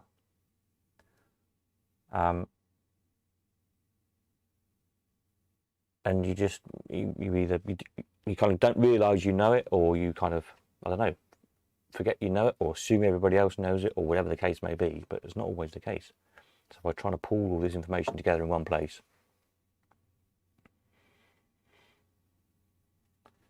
and just keep building and building information, more and more photographs, more and more bits of video clips, whatever, it becomes a better and better resource all the time.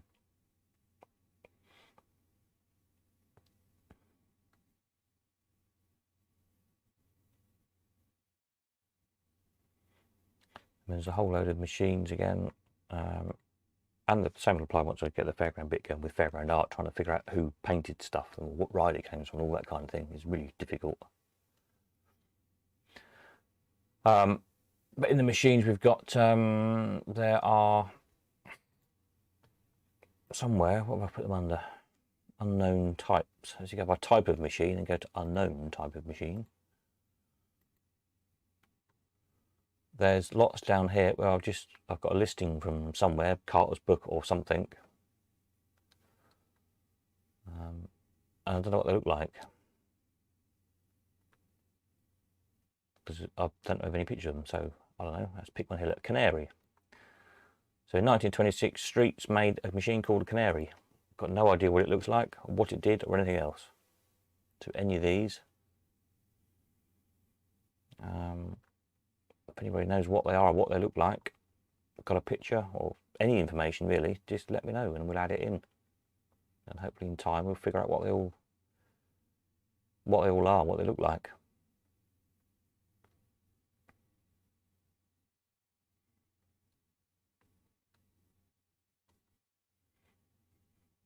Some of them we do know, they just, I need just to fill them in. So we know what Eric is. Eric's a fortune teller.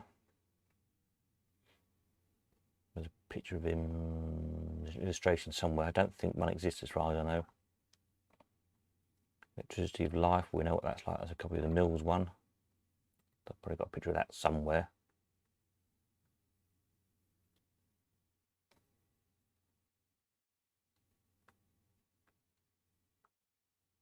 But yeah, there's lots of things down here. Flying Trapeze by Pennymatic. That sounds an interesting machine, doesn't it? A flying trapeze. I wonder what that was. 1935, my kind of era of stuff. I like 30s machines.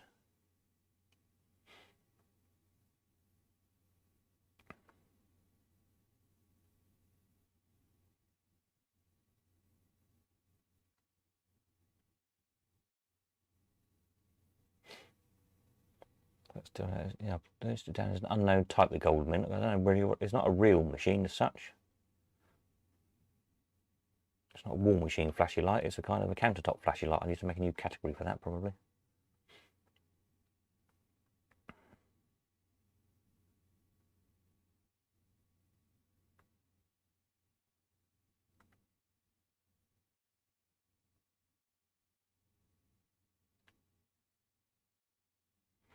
Cric-It, K-R-I-K-I-T, Cric-It by New Auto Supply Co. I assume it's some kind of Cric-It type machine. Crazy Cat, that sounds good, doesn't it? Crazy Cat. Totem Manufacturing.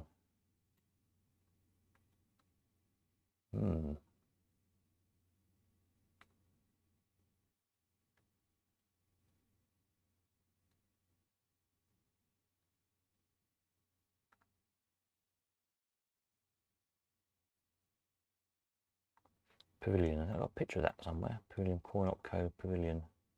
That one I'm not able to find a picture for.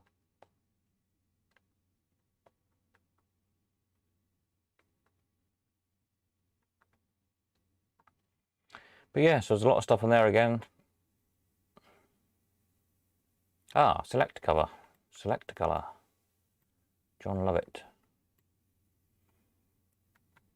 That's that thing, isn't it? I've got that big weird thing.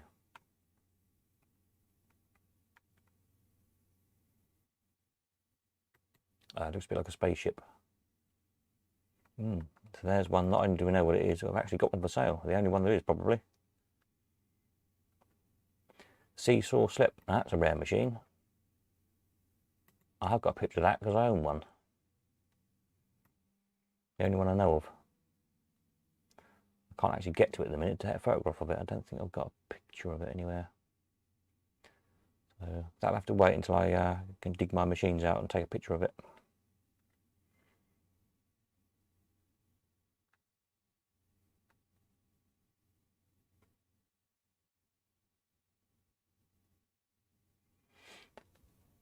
Oh, excuse me. A Super Double Crane by Walden. That sounded nice. A Super Double Crane. A Hollingsworth Sun. Well, we know what that looks like because I've got one of those as well. That's another gap I could fill in. Oh, I'm doing well, aren't I? That's 2 gaps I can fill in. It's just stuff I've got in my own collection.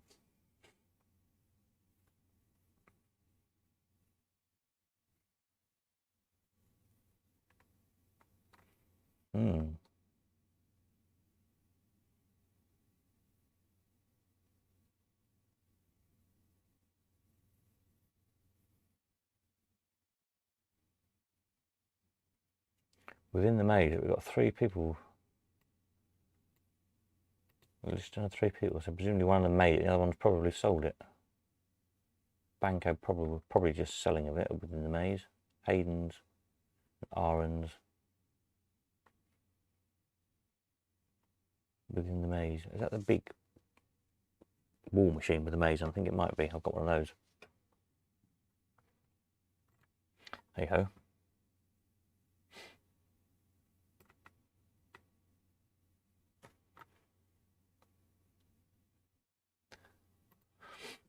What was it? It's the learning type. Like, yeah, always fascinated by slot machines since the war ended. Yeah, I've always been fascinated since I was a kid. I was saying earlier to whoever it was, I came today or yesterday. As a kid in the arcades, I was always more interested in following around the man with a big bunch of keys and looking at all the machines and seeing how they worked than I was at playing them. And yeah, I was saying to somebody yesterday about Brian's machines, because when I was sort of 4 or 5 years old, it was like 74, 75, whatever. Toddling around the arcades with a bag of pennies, bag of 1p's. There was an arcade up in Wells, in Norfolk, on the front. The one that burnt down, I can't remember the name of it. And across the front of the arcade, quite a big wide frontage with big glass windows and a low wall. And there was a row of some great machines in that arcade. A row of Brian's machines. They probably were on the floor, I should think, or just off the floor, very low under these big tall windows at the front of the arcade. So perfect height for little tots to play. But even then, I was, as much as I liked playing them, I was kind of more interested in seeing inside them how they worked. And so yeah, it stuck at a very young age, really. So half the time I come back out the arcade, still with my bag of pennies, having not spent them. And probably just bothered the man with the bunch of keys, following him around, looking in things. Oi, mister, how does that work? Etc. But there we are. Yeah, fascinating things. Okay, says, I made the mistake of buying a cheap Jubilee band in the late 90s. Now I've had all sorts. That seems to be what happens to most of us. Yeah, I think it is really. You get hooked. Buy one. My kind of... I say, other than as a kid in the arcades, liking them, but that was, you sort of went to the seaside once a year, whatever, back in the day. The first thing really with the old stuff was seeing, as a kid, on... I don't know what programme it was on TV, John Hayward and Clive Baker's arcade at Brighton, when it was on Brighton Pier. So first started on Western Pier. I think it was on Western Pier for about a year or something. Moved to Brighton Pier, the Palace Pier. Brighton Pier as it's now just called. When it was upstairs in the building at the end that got knocked down. 2 parts of which I've got in the garden here. Anyway, it's another story. That arcade, saw it on the telly, pestered Mum to take me. Pester, and eventually took me down there, which back in the day then, so that would have been, I don't know how old I was, not very old, probably 10 at the most. So it's probably about 1980. So from here in Cambridge to Brighton in 1980 was quite a long trek. It's 2 hours drive now.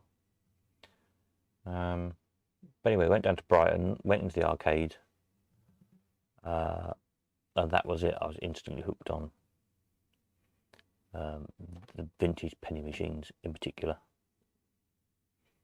Spent hours in there, like a whole afternoon. So as much as a day out of Brighton, the day out in Brighton, I think just ended up being just in the arcade for several hours.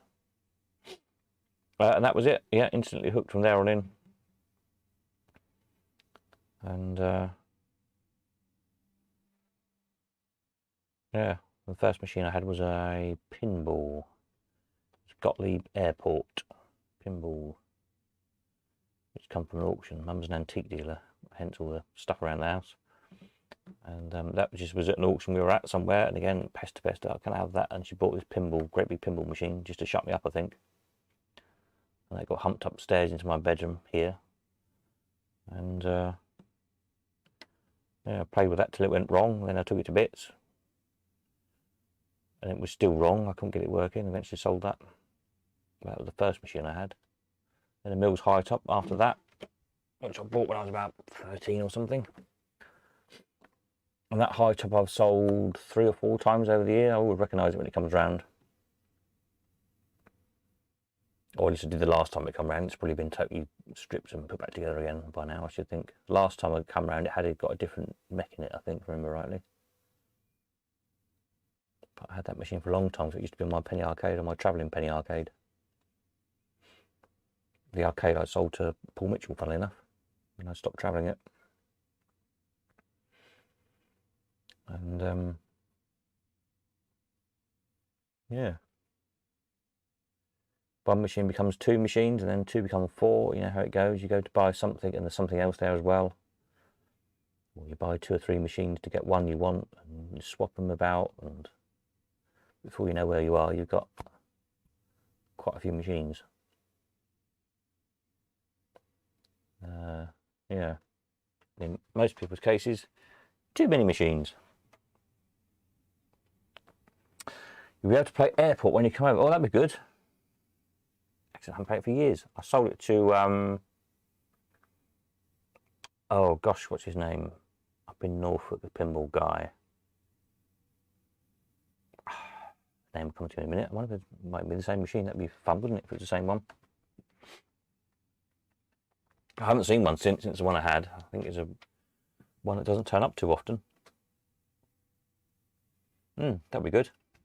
Look forward to that.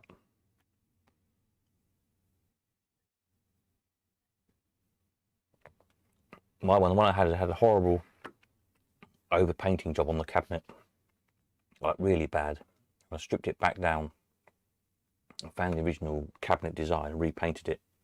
The cabinet itself was not in the best of condition. It had been knocked about quite badly, but I did repaint it to the original design. The back glass was quite good, I seem to remember on it.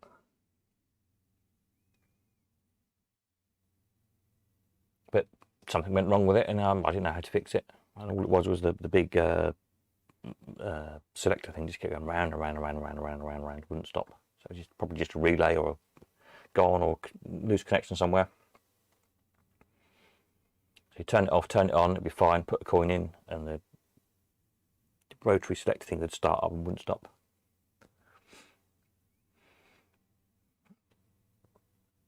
But yeah, spent years restoring pinball, sold them all off now. They take up too much room. They do take a lot of room. That's a problem with them.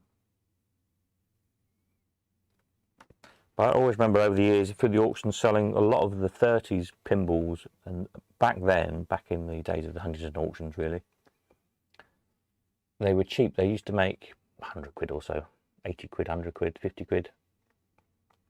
There was never much interest on them, and some of them was just such nice looking machines, lovely graphics on them, and quite interesting games, some of them. And back then, again, it was a space really. I always thought, oh, I should be buying these really. I quite like them, and I only bought one or two. And now, of course, they're quite sought after and don't turn up that often. I've got a couple of quite interesting ones I've bought. There's a lot I wish I had bought and haven't seen since. Of the sort of the 30s stuff.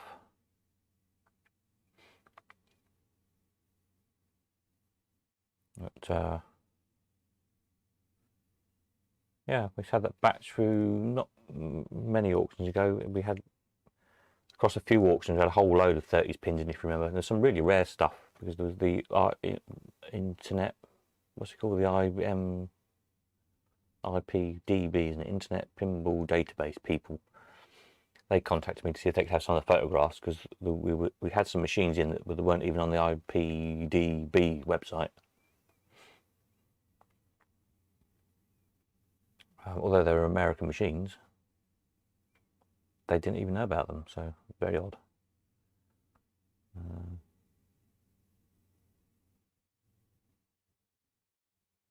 Yeah, you just never know what's going to turn up, do you? That's what makes it all interesting.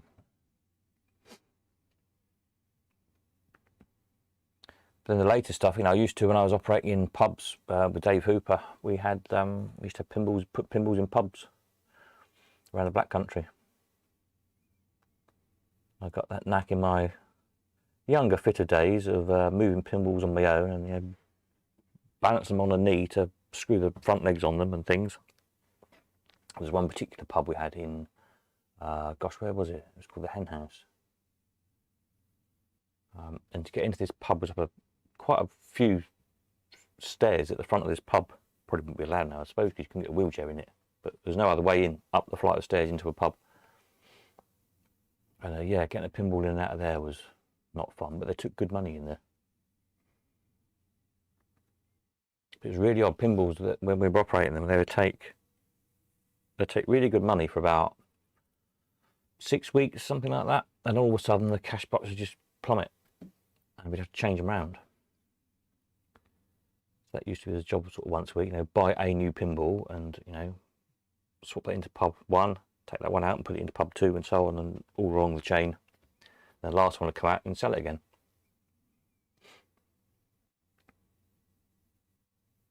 But yeah, back there were the pinballs then, which are now making in good nick 3,000 and 4,000 quid, which at the time we were paying 300 or 400 quid for. And the thing is, back then we could pay 300 or 400 quid for a pinball, stick it in pubs for a month, 6 weeks. It'd take 50, 60 quid a week, a bit more in a good one, £100 a week sometimes. Sell them again and get back exactly what you pay for it at the end of your 6 or 8 weeks in doing the pub run. It's a great business, really. But as we always say, if only we'd have known, because if we'd have kept all those pinballs, which are now making a few thousand quid, there'd be quite a lot of money sat there.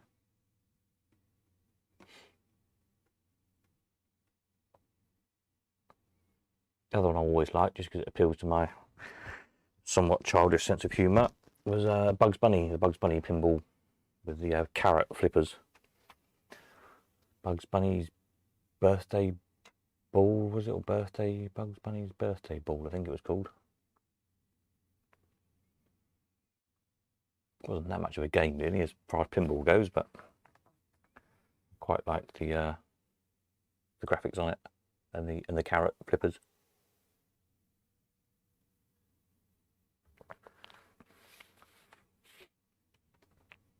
But yeah, it was fun.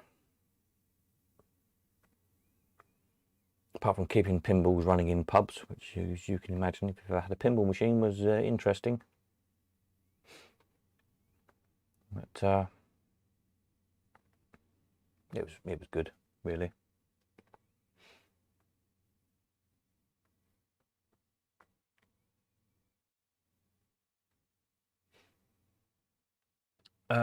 David says we only got 3 left now. I took 3 out of the roof of a thatched cottage through the hatch in the ceiling. Only paid £25 for all 3. Very nice too. Yeah, sounds like the two 4-ball machines I bought years ago. I bought 2 4-ball hand die machines like that.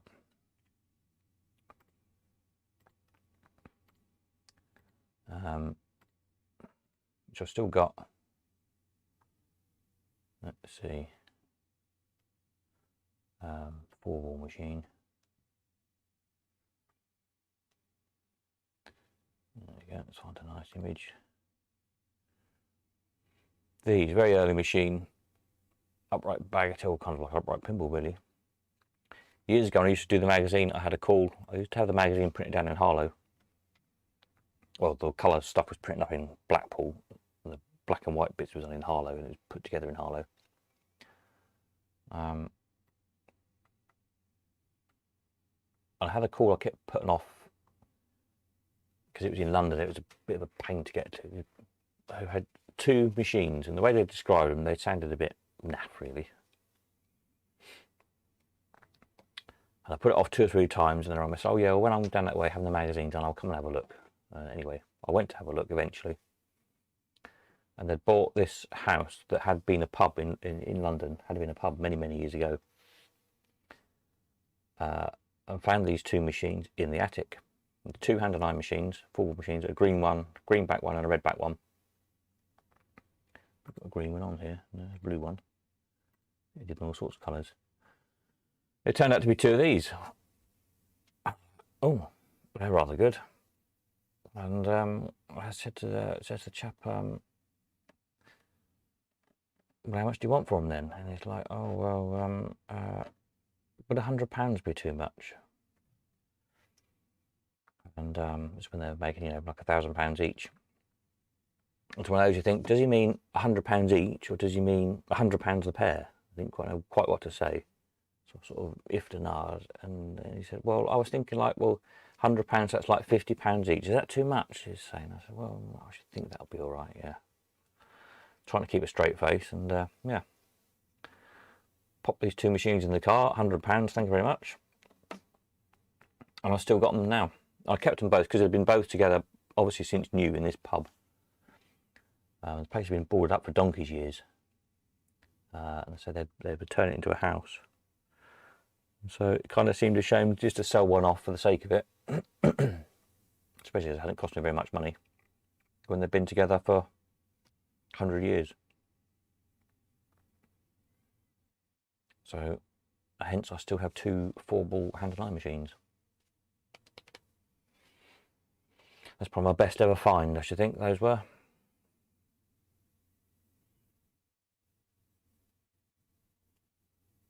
I think everybody has a good find.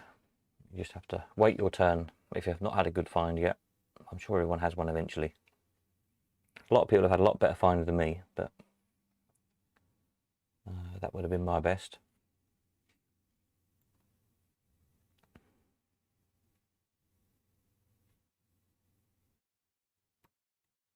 But yeah, lovely little machines. I've got the airport on here, but I haven't, have I? I haven't got many pinballs listed on here. That's one of those.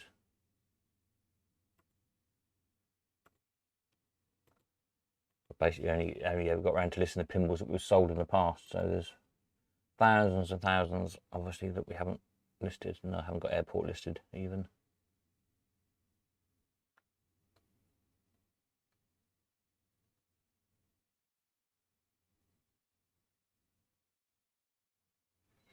The lighthouse, that's a nice one.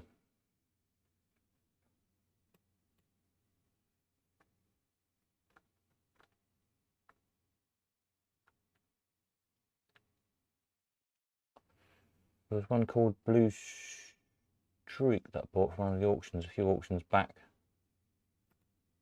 An all mechanical one.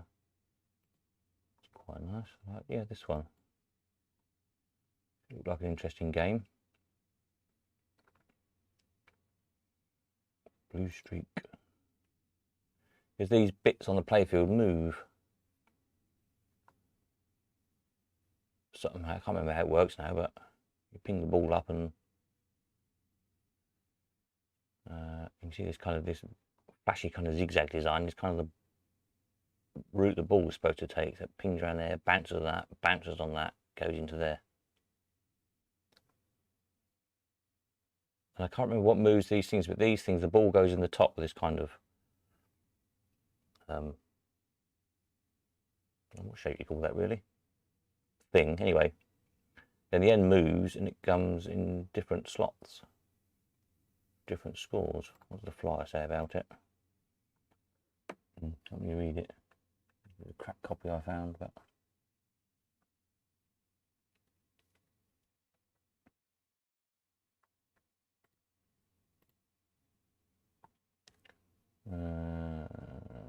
no, these are just copies I found on the internet of the flyer somewhere. But I don't know, there was something about it seemed quite interesting. It was only 180 quid in the auction, so I thought, well, I'll buy it if nobody else wants it.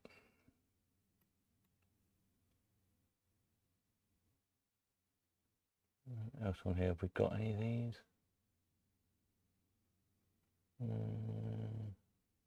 Something else. What else I've got now? Pinball wise, not a lot.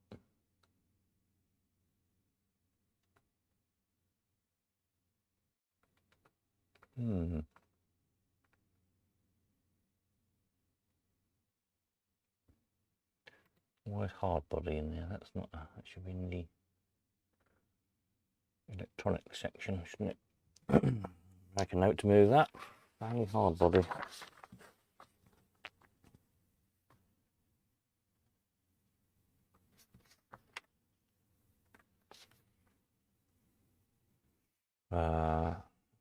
That's in mechanical.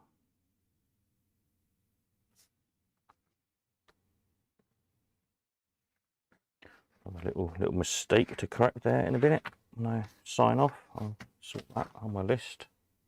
Chicken of Compton. I did that one, didn't I?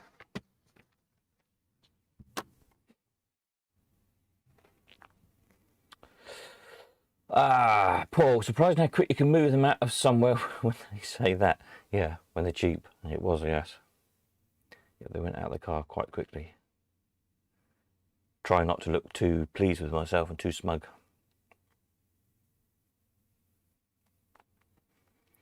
I'm trying to convince them that, well, you know, £50 was really, you know, more than enough for them, really. Because they were quite old ones, after all. Yeah.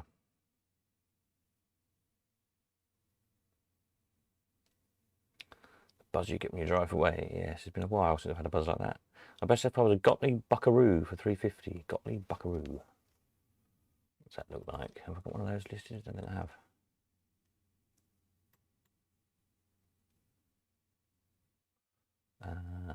Maker. The other thing I should do on here is because my manufacturer list goes by first name, so Gottlieb comes under D instead of G. He says it's not even under there. Perhaps it's under G for Gottlieb then. It is actually. Okay, well, duh. Nope, haven't got Buckaroo listed.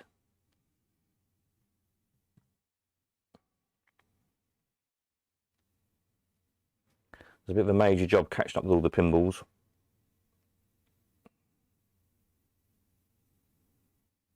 Because there's so many thousands of them. If you look on the IP Internet Pinball Database, IPDB, there's, I don't know how many thousands I've got listed now, a lot.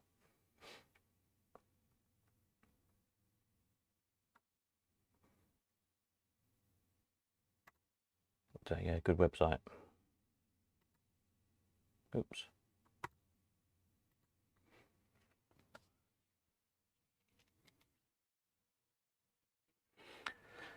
They used to go for tenors in the early 80s.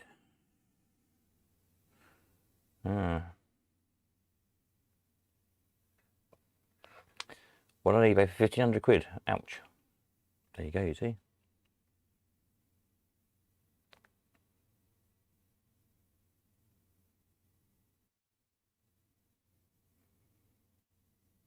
I don't often look on eBay for coin machines because it just usually such ridiculous prices.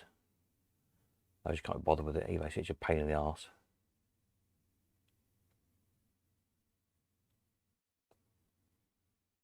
About the only thing I buy from eBay is bits and bobs sometimes. I had to buy some screws the other day. I needed some brass. I was saying to Pete Williamson early on how difficult it is to get screws. Old, you know, when you're restoring things. I was making some mirrors for a TV job. Like makeup mirrors in a theatre they were supposed to be, so with all the light bulbs, all the brass light bulbs around the edge. But because they're in a close-up shop, needed to. Yeah, we found some really nice brass lamp holders, but I want some round-headed brass, slotted brass screws, slotted round-head brass screws, and I'd run out. And the job it was to get them. None of the usual places stock them. They couldn't find any builders merchants with them. Screwfix didn't have them. B&Q and all those sort of places. No, nobody got any. Eventually, I found some of those on eBay. 15 quid for a little packet. The screws, ridiculous. But that stuff's just getting really hard to get hold of. But obviously, it couldn't be done with crosshead screws because it'd be right in shop.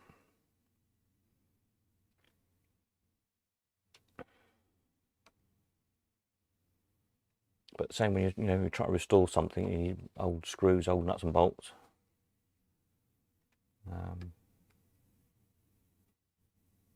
I've got big stacks of, unfortunately, tins of rusty screws, rusty nuts and bolts. But sometimes you just can't find the one you want for something.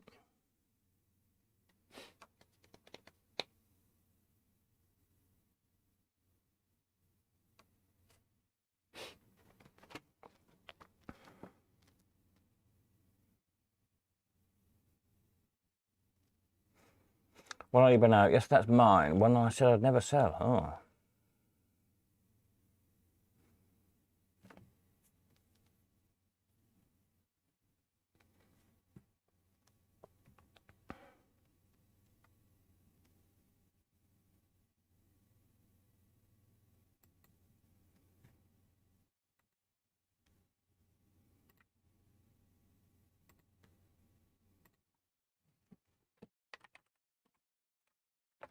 Okay, got me intrigued now. I'm going to have a look.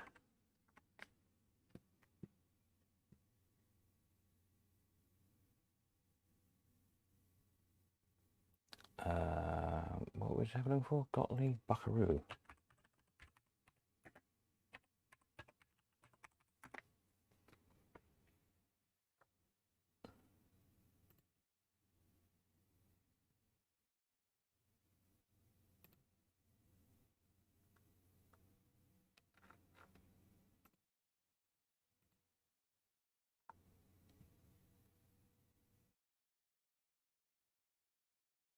Oh yeah, of course, Buckaroo. Yes, yes, yes. Very nice too. Don't tempt me.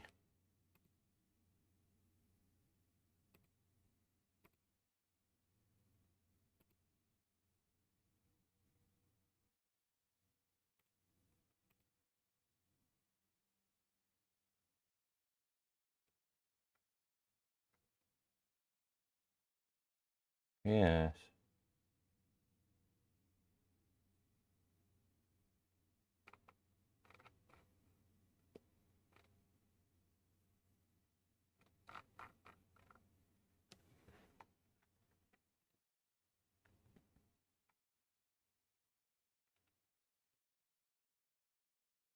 Right, turn off eBay quick before I end up buying something I don't really want.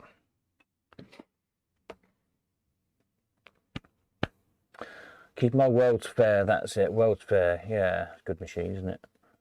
We had quite a run of those for a while. If you mean the World's Fair jigsaw.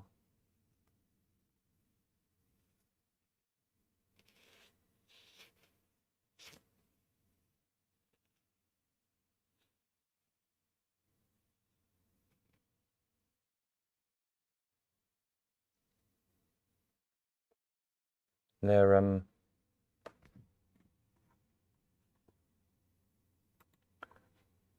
I looking for? Jigsaw Rockholder, aren't they? World's Fair jigsaw. That's what we're on about. World's Fair.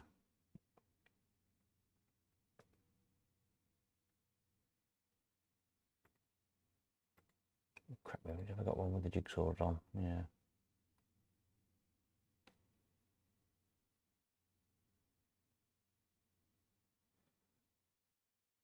I think there's one coming next. I'm sure somebody said the other day. They might be bringing one in.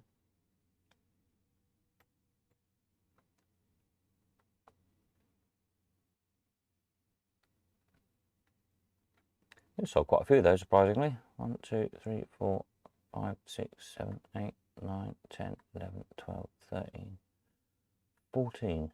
Why am I counting them when it tells me at the top we have 14 prices? Duh.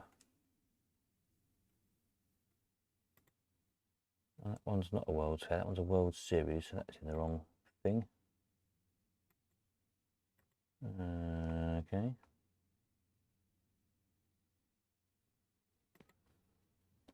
Just spotted that. Change that while I'm here. If I can.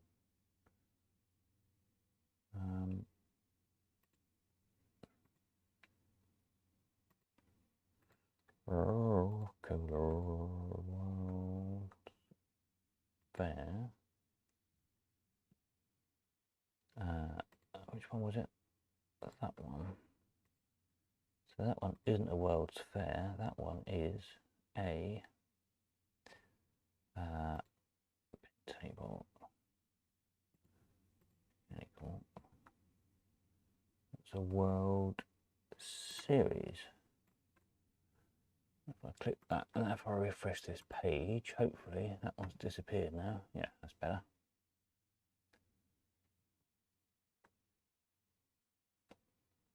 They're all jigsaws, aren't they?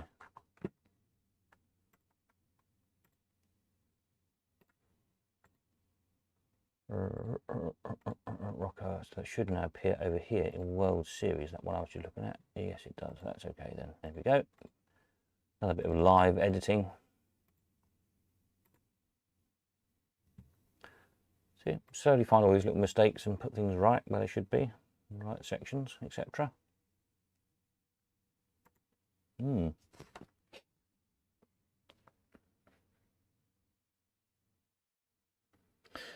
Where are we? Oh, the World Tour needed a full restraint. The cabinet had been painted brown with cacti. Oh, lovely.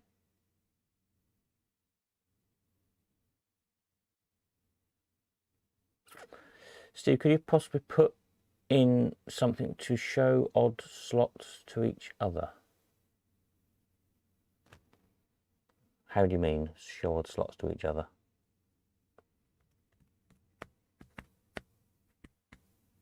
You mean like share a link type thing?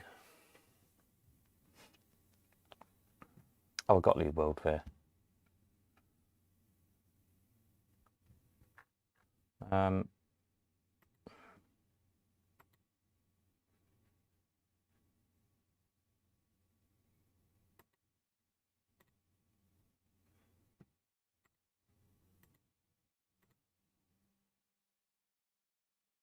So I don't know. So if you're on this page, do you mean like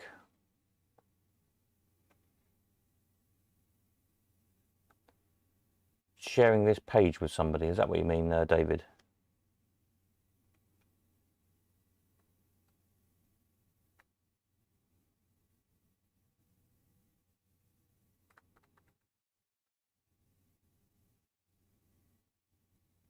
Because you can always copy the copy the website address in the top page. That, but yeah, I could do a kind of a like a sharing link kind of thing.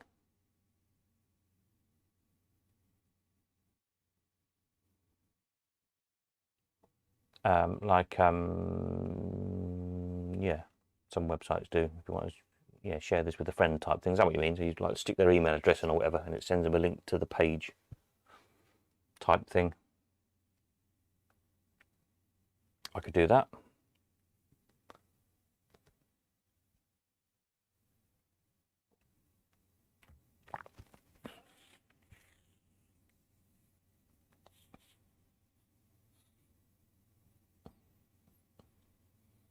If that's what you mean, or if you mean something else, then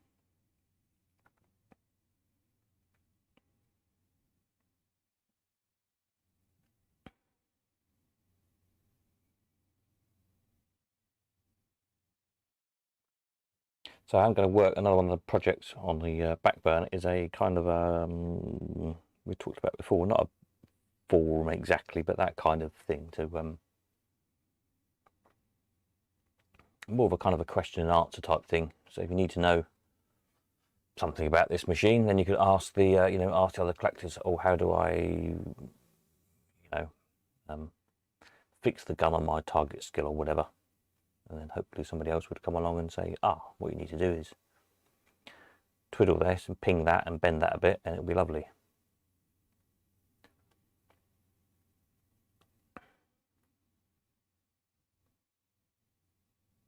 So that's in the pipeline to be done.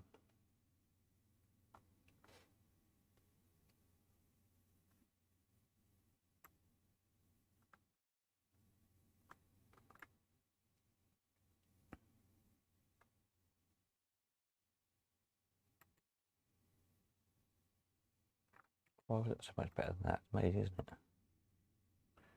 Just these prices hit it. We sold one in September 16 for £1,200. This one looks very smart. The next one we sold in November 16, 2 months later. It only made 420.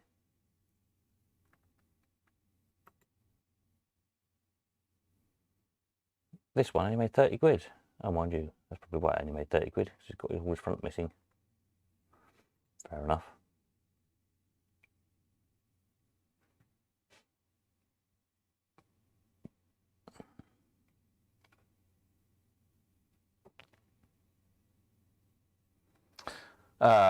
When you say about a machine to each other, we could pop a picture on to show.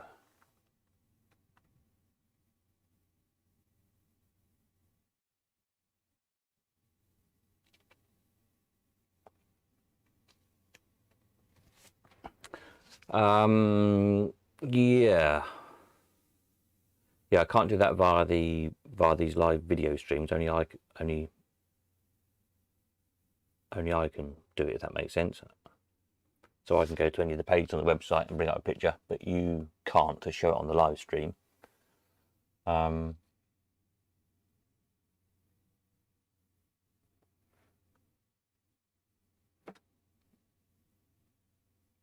So what you do is have to copy a link. Something like a collector's page.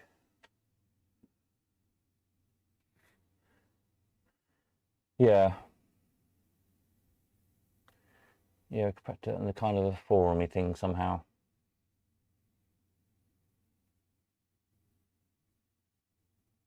How can I make that work? I have to think about that one.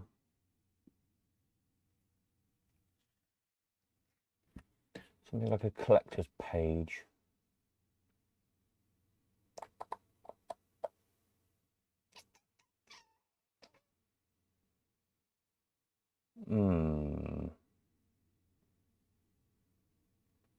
I probably could. Excuse my brain worrying at the moment, as well, not saying much because my brain's working on overdrive. I'm just trying to think if I could do a live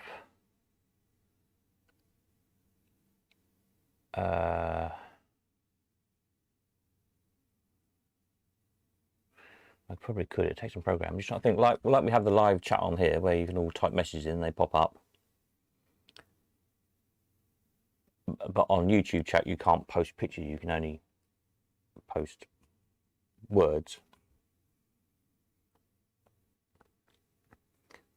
But I possibly could make a web page where you could post pictures or link to pictures on the website or something, and we could all be logged into the website at the same time, and then broadcast that back out onto YouTube. I don't know, I have to think about that one. I'm trying to think if there's any other site you know that does that, then let me know so I can have a look at it and see what they're doing and how it's working. I'm not aware of one, but somebody might be doing it. Need another cup of tea? Yeah, you're right, Paul. I do definitely. I need 2 cups of tea, I think, to figure that one out. It's doable. Everything's doable.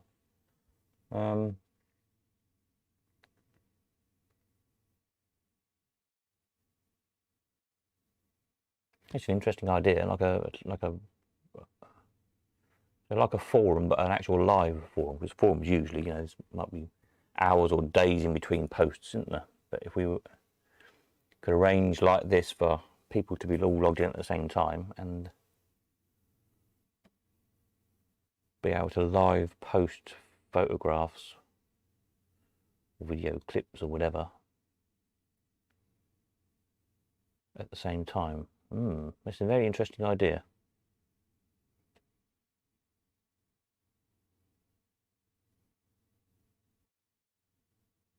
Could I make it work? Probably.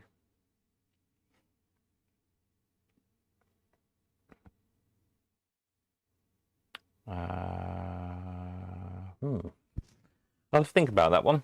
Is a short answer. I probably could do it. It's not a 5-minute job, definitely, to program it, but it probably could be done. But it would be quite good. I should make a note.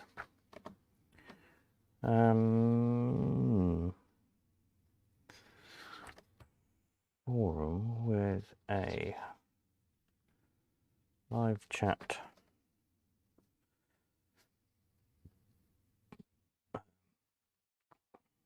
Can post photos to and stream out again.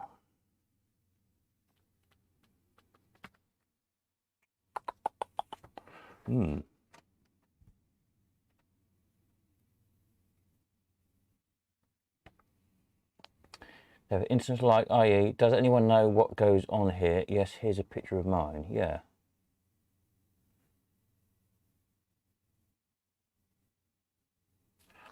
Yeah, it'd be really good, wouldn't it, if we could get that to work?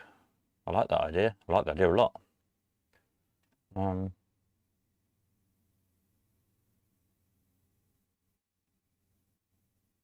Yeah, it needs moderating if it was live, because you always get some muppet tries to log in and post adverts of Viagra or something daft, but that's not a problem. You need a few second delay just to check through that what's being posted, that's all. So that would be all right. I could do that.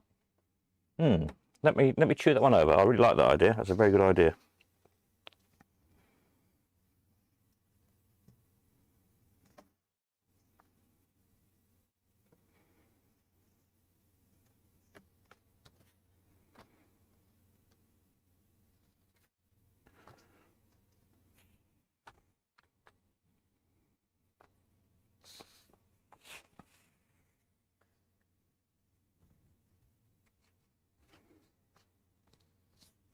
Because yeah, that is one of the things with forums generally, is they're good, but they can be a bit slow sometimes, because by the time someone's seen a post of,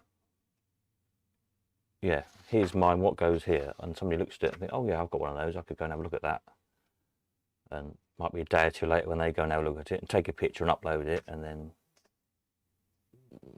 you've got to see it log back in again. It's perhaps not quite what you meant, or you need to see the other side of it, or no, not that bit, the bit that goes a bit further down, so you post again, and another 2 or 3 days later before the other person sees it, and so on. Or then it says you can't be bothered and go off.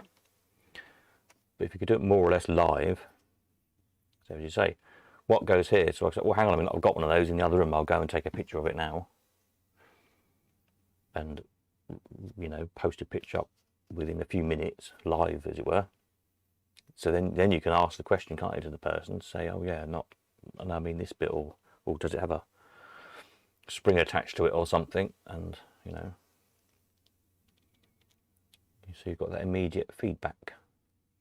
Good idea, I like it.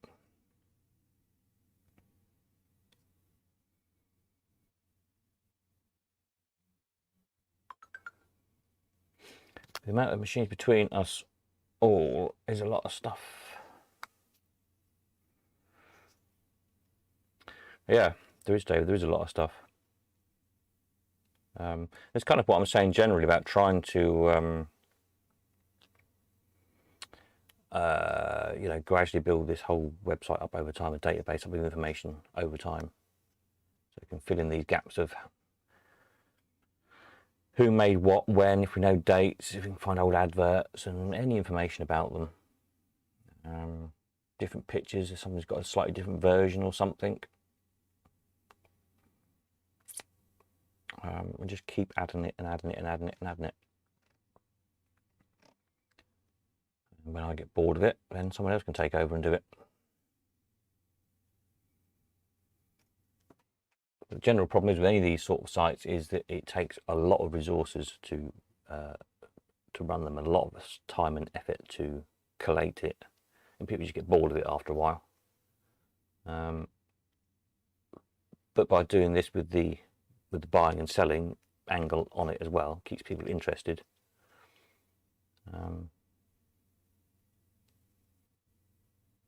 And keeps an income coming in. Not much of an income at the minute, but an income coming in to pay for the website to be built and improved over time. Whereas if you try to do it as a just as a freebie kind of site, then there's no incentive really for anybody to keep at it. So yeah, that's a good idea. I like that kind of live forum-y thing.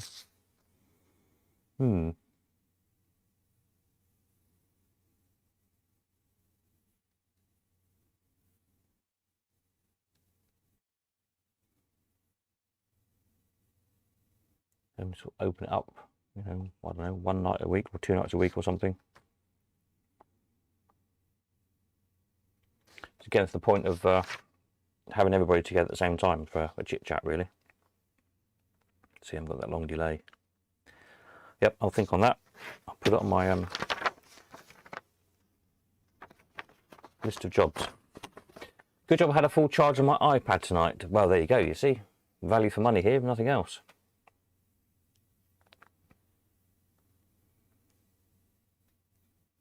Yeah.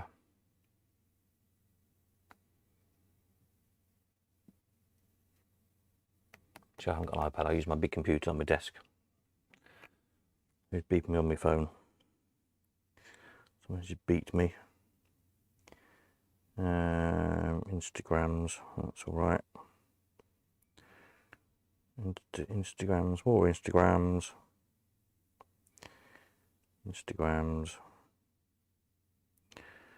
Lots of Instagram things going on apparently. What's happening over on Instagram? Let's have a look. Refresh.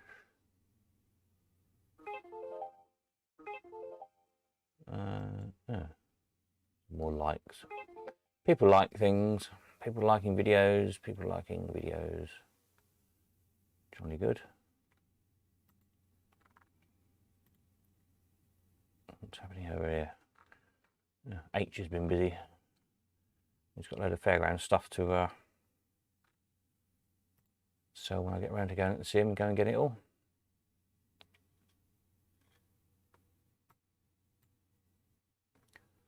Yeah. Oops, wrong page. Selling, that's what we want. Selling. Anyway, right, is everybody bored yet? Probably. I could probably do another cup of tea. I'm sure you could all do another cup of tea as well. How long have we been going for? We've been going for 2.5 hours, is that right? Good grief. A bit of a long one, isn't it? Where's my thing? It tells me on here somewhere. Excellent connection.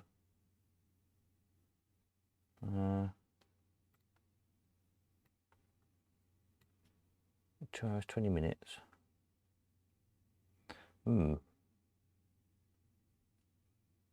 Stream thing somewhere here. In that case, it probably might well be time to log off, mightn't it?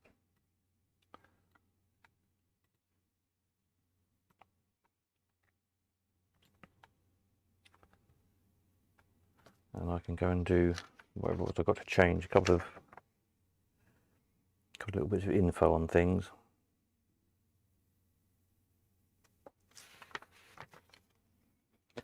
Yeah. Been a good night tonight, yeah. Well, it's always good to have a chit chat with people, isn't it? It's not the busiest of the night. There doesn't seem to be that many people on tonight. There's probably some football on or something. I don't know what they all do. It's funny. Sometimes seem to get quite a few people, and other times not so many. like I said before, as long as somebody signs in, I'll keep on doing it. If people find it useful or interesting, or as you say, better than TV really. There's not much on the telly, is there? Or maybe there is tonight. Maybe that's why there's not so many. Maybe we're all missing something good on the telly tonight. That could be what it is.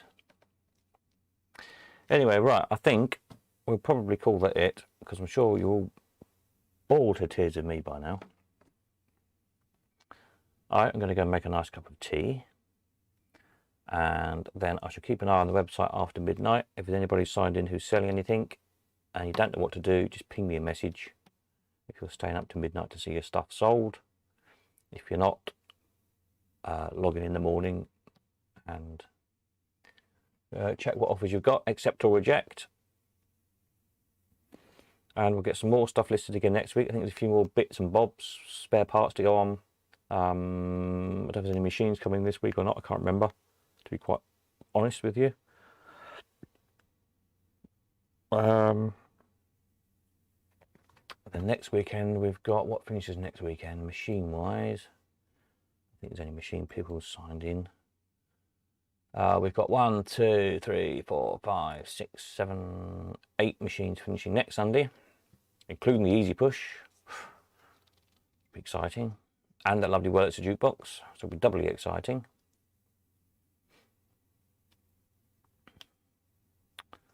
Yeah, to see what they sell for.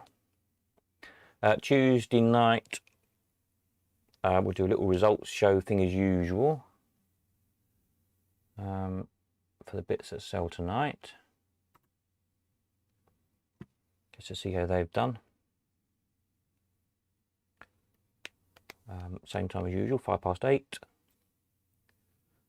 And I can't think of anything else to say. If anybody needs me for anything, you know where I am. Ping us a message. If anybody else comes up with any bright ideas in the meantime, send me them as well.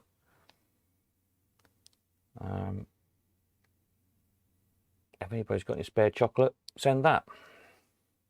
Right, and on that note, I think I shall go, leave you all to it. So we'll catch up. I'll just put a message on here again for anybody who's watching this later on. With tonight's sale price results. Put that on there.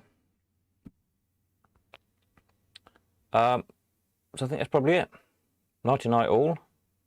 Stick a thumbs up under the thing if you haven't done already. While you're watching all the ordinary videos as well, stick a thumbs up on them. That all helps. In theory, these little thumbs up things also are supposed to help more people find the videos over time.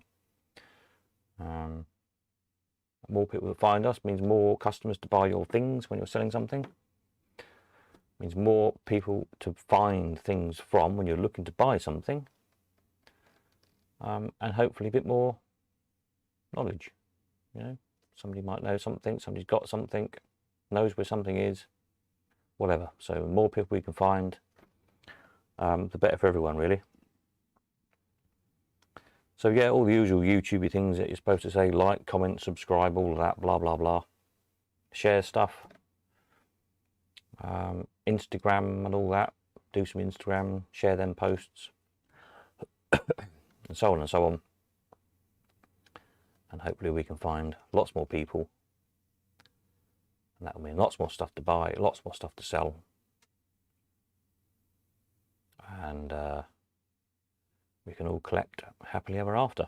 There we are. So on that note, I shall bid you all farewell, and we'll catch up again Tuesday night. Night all.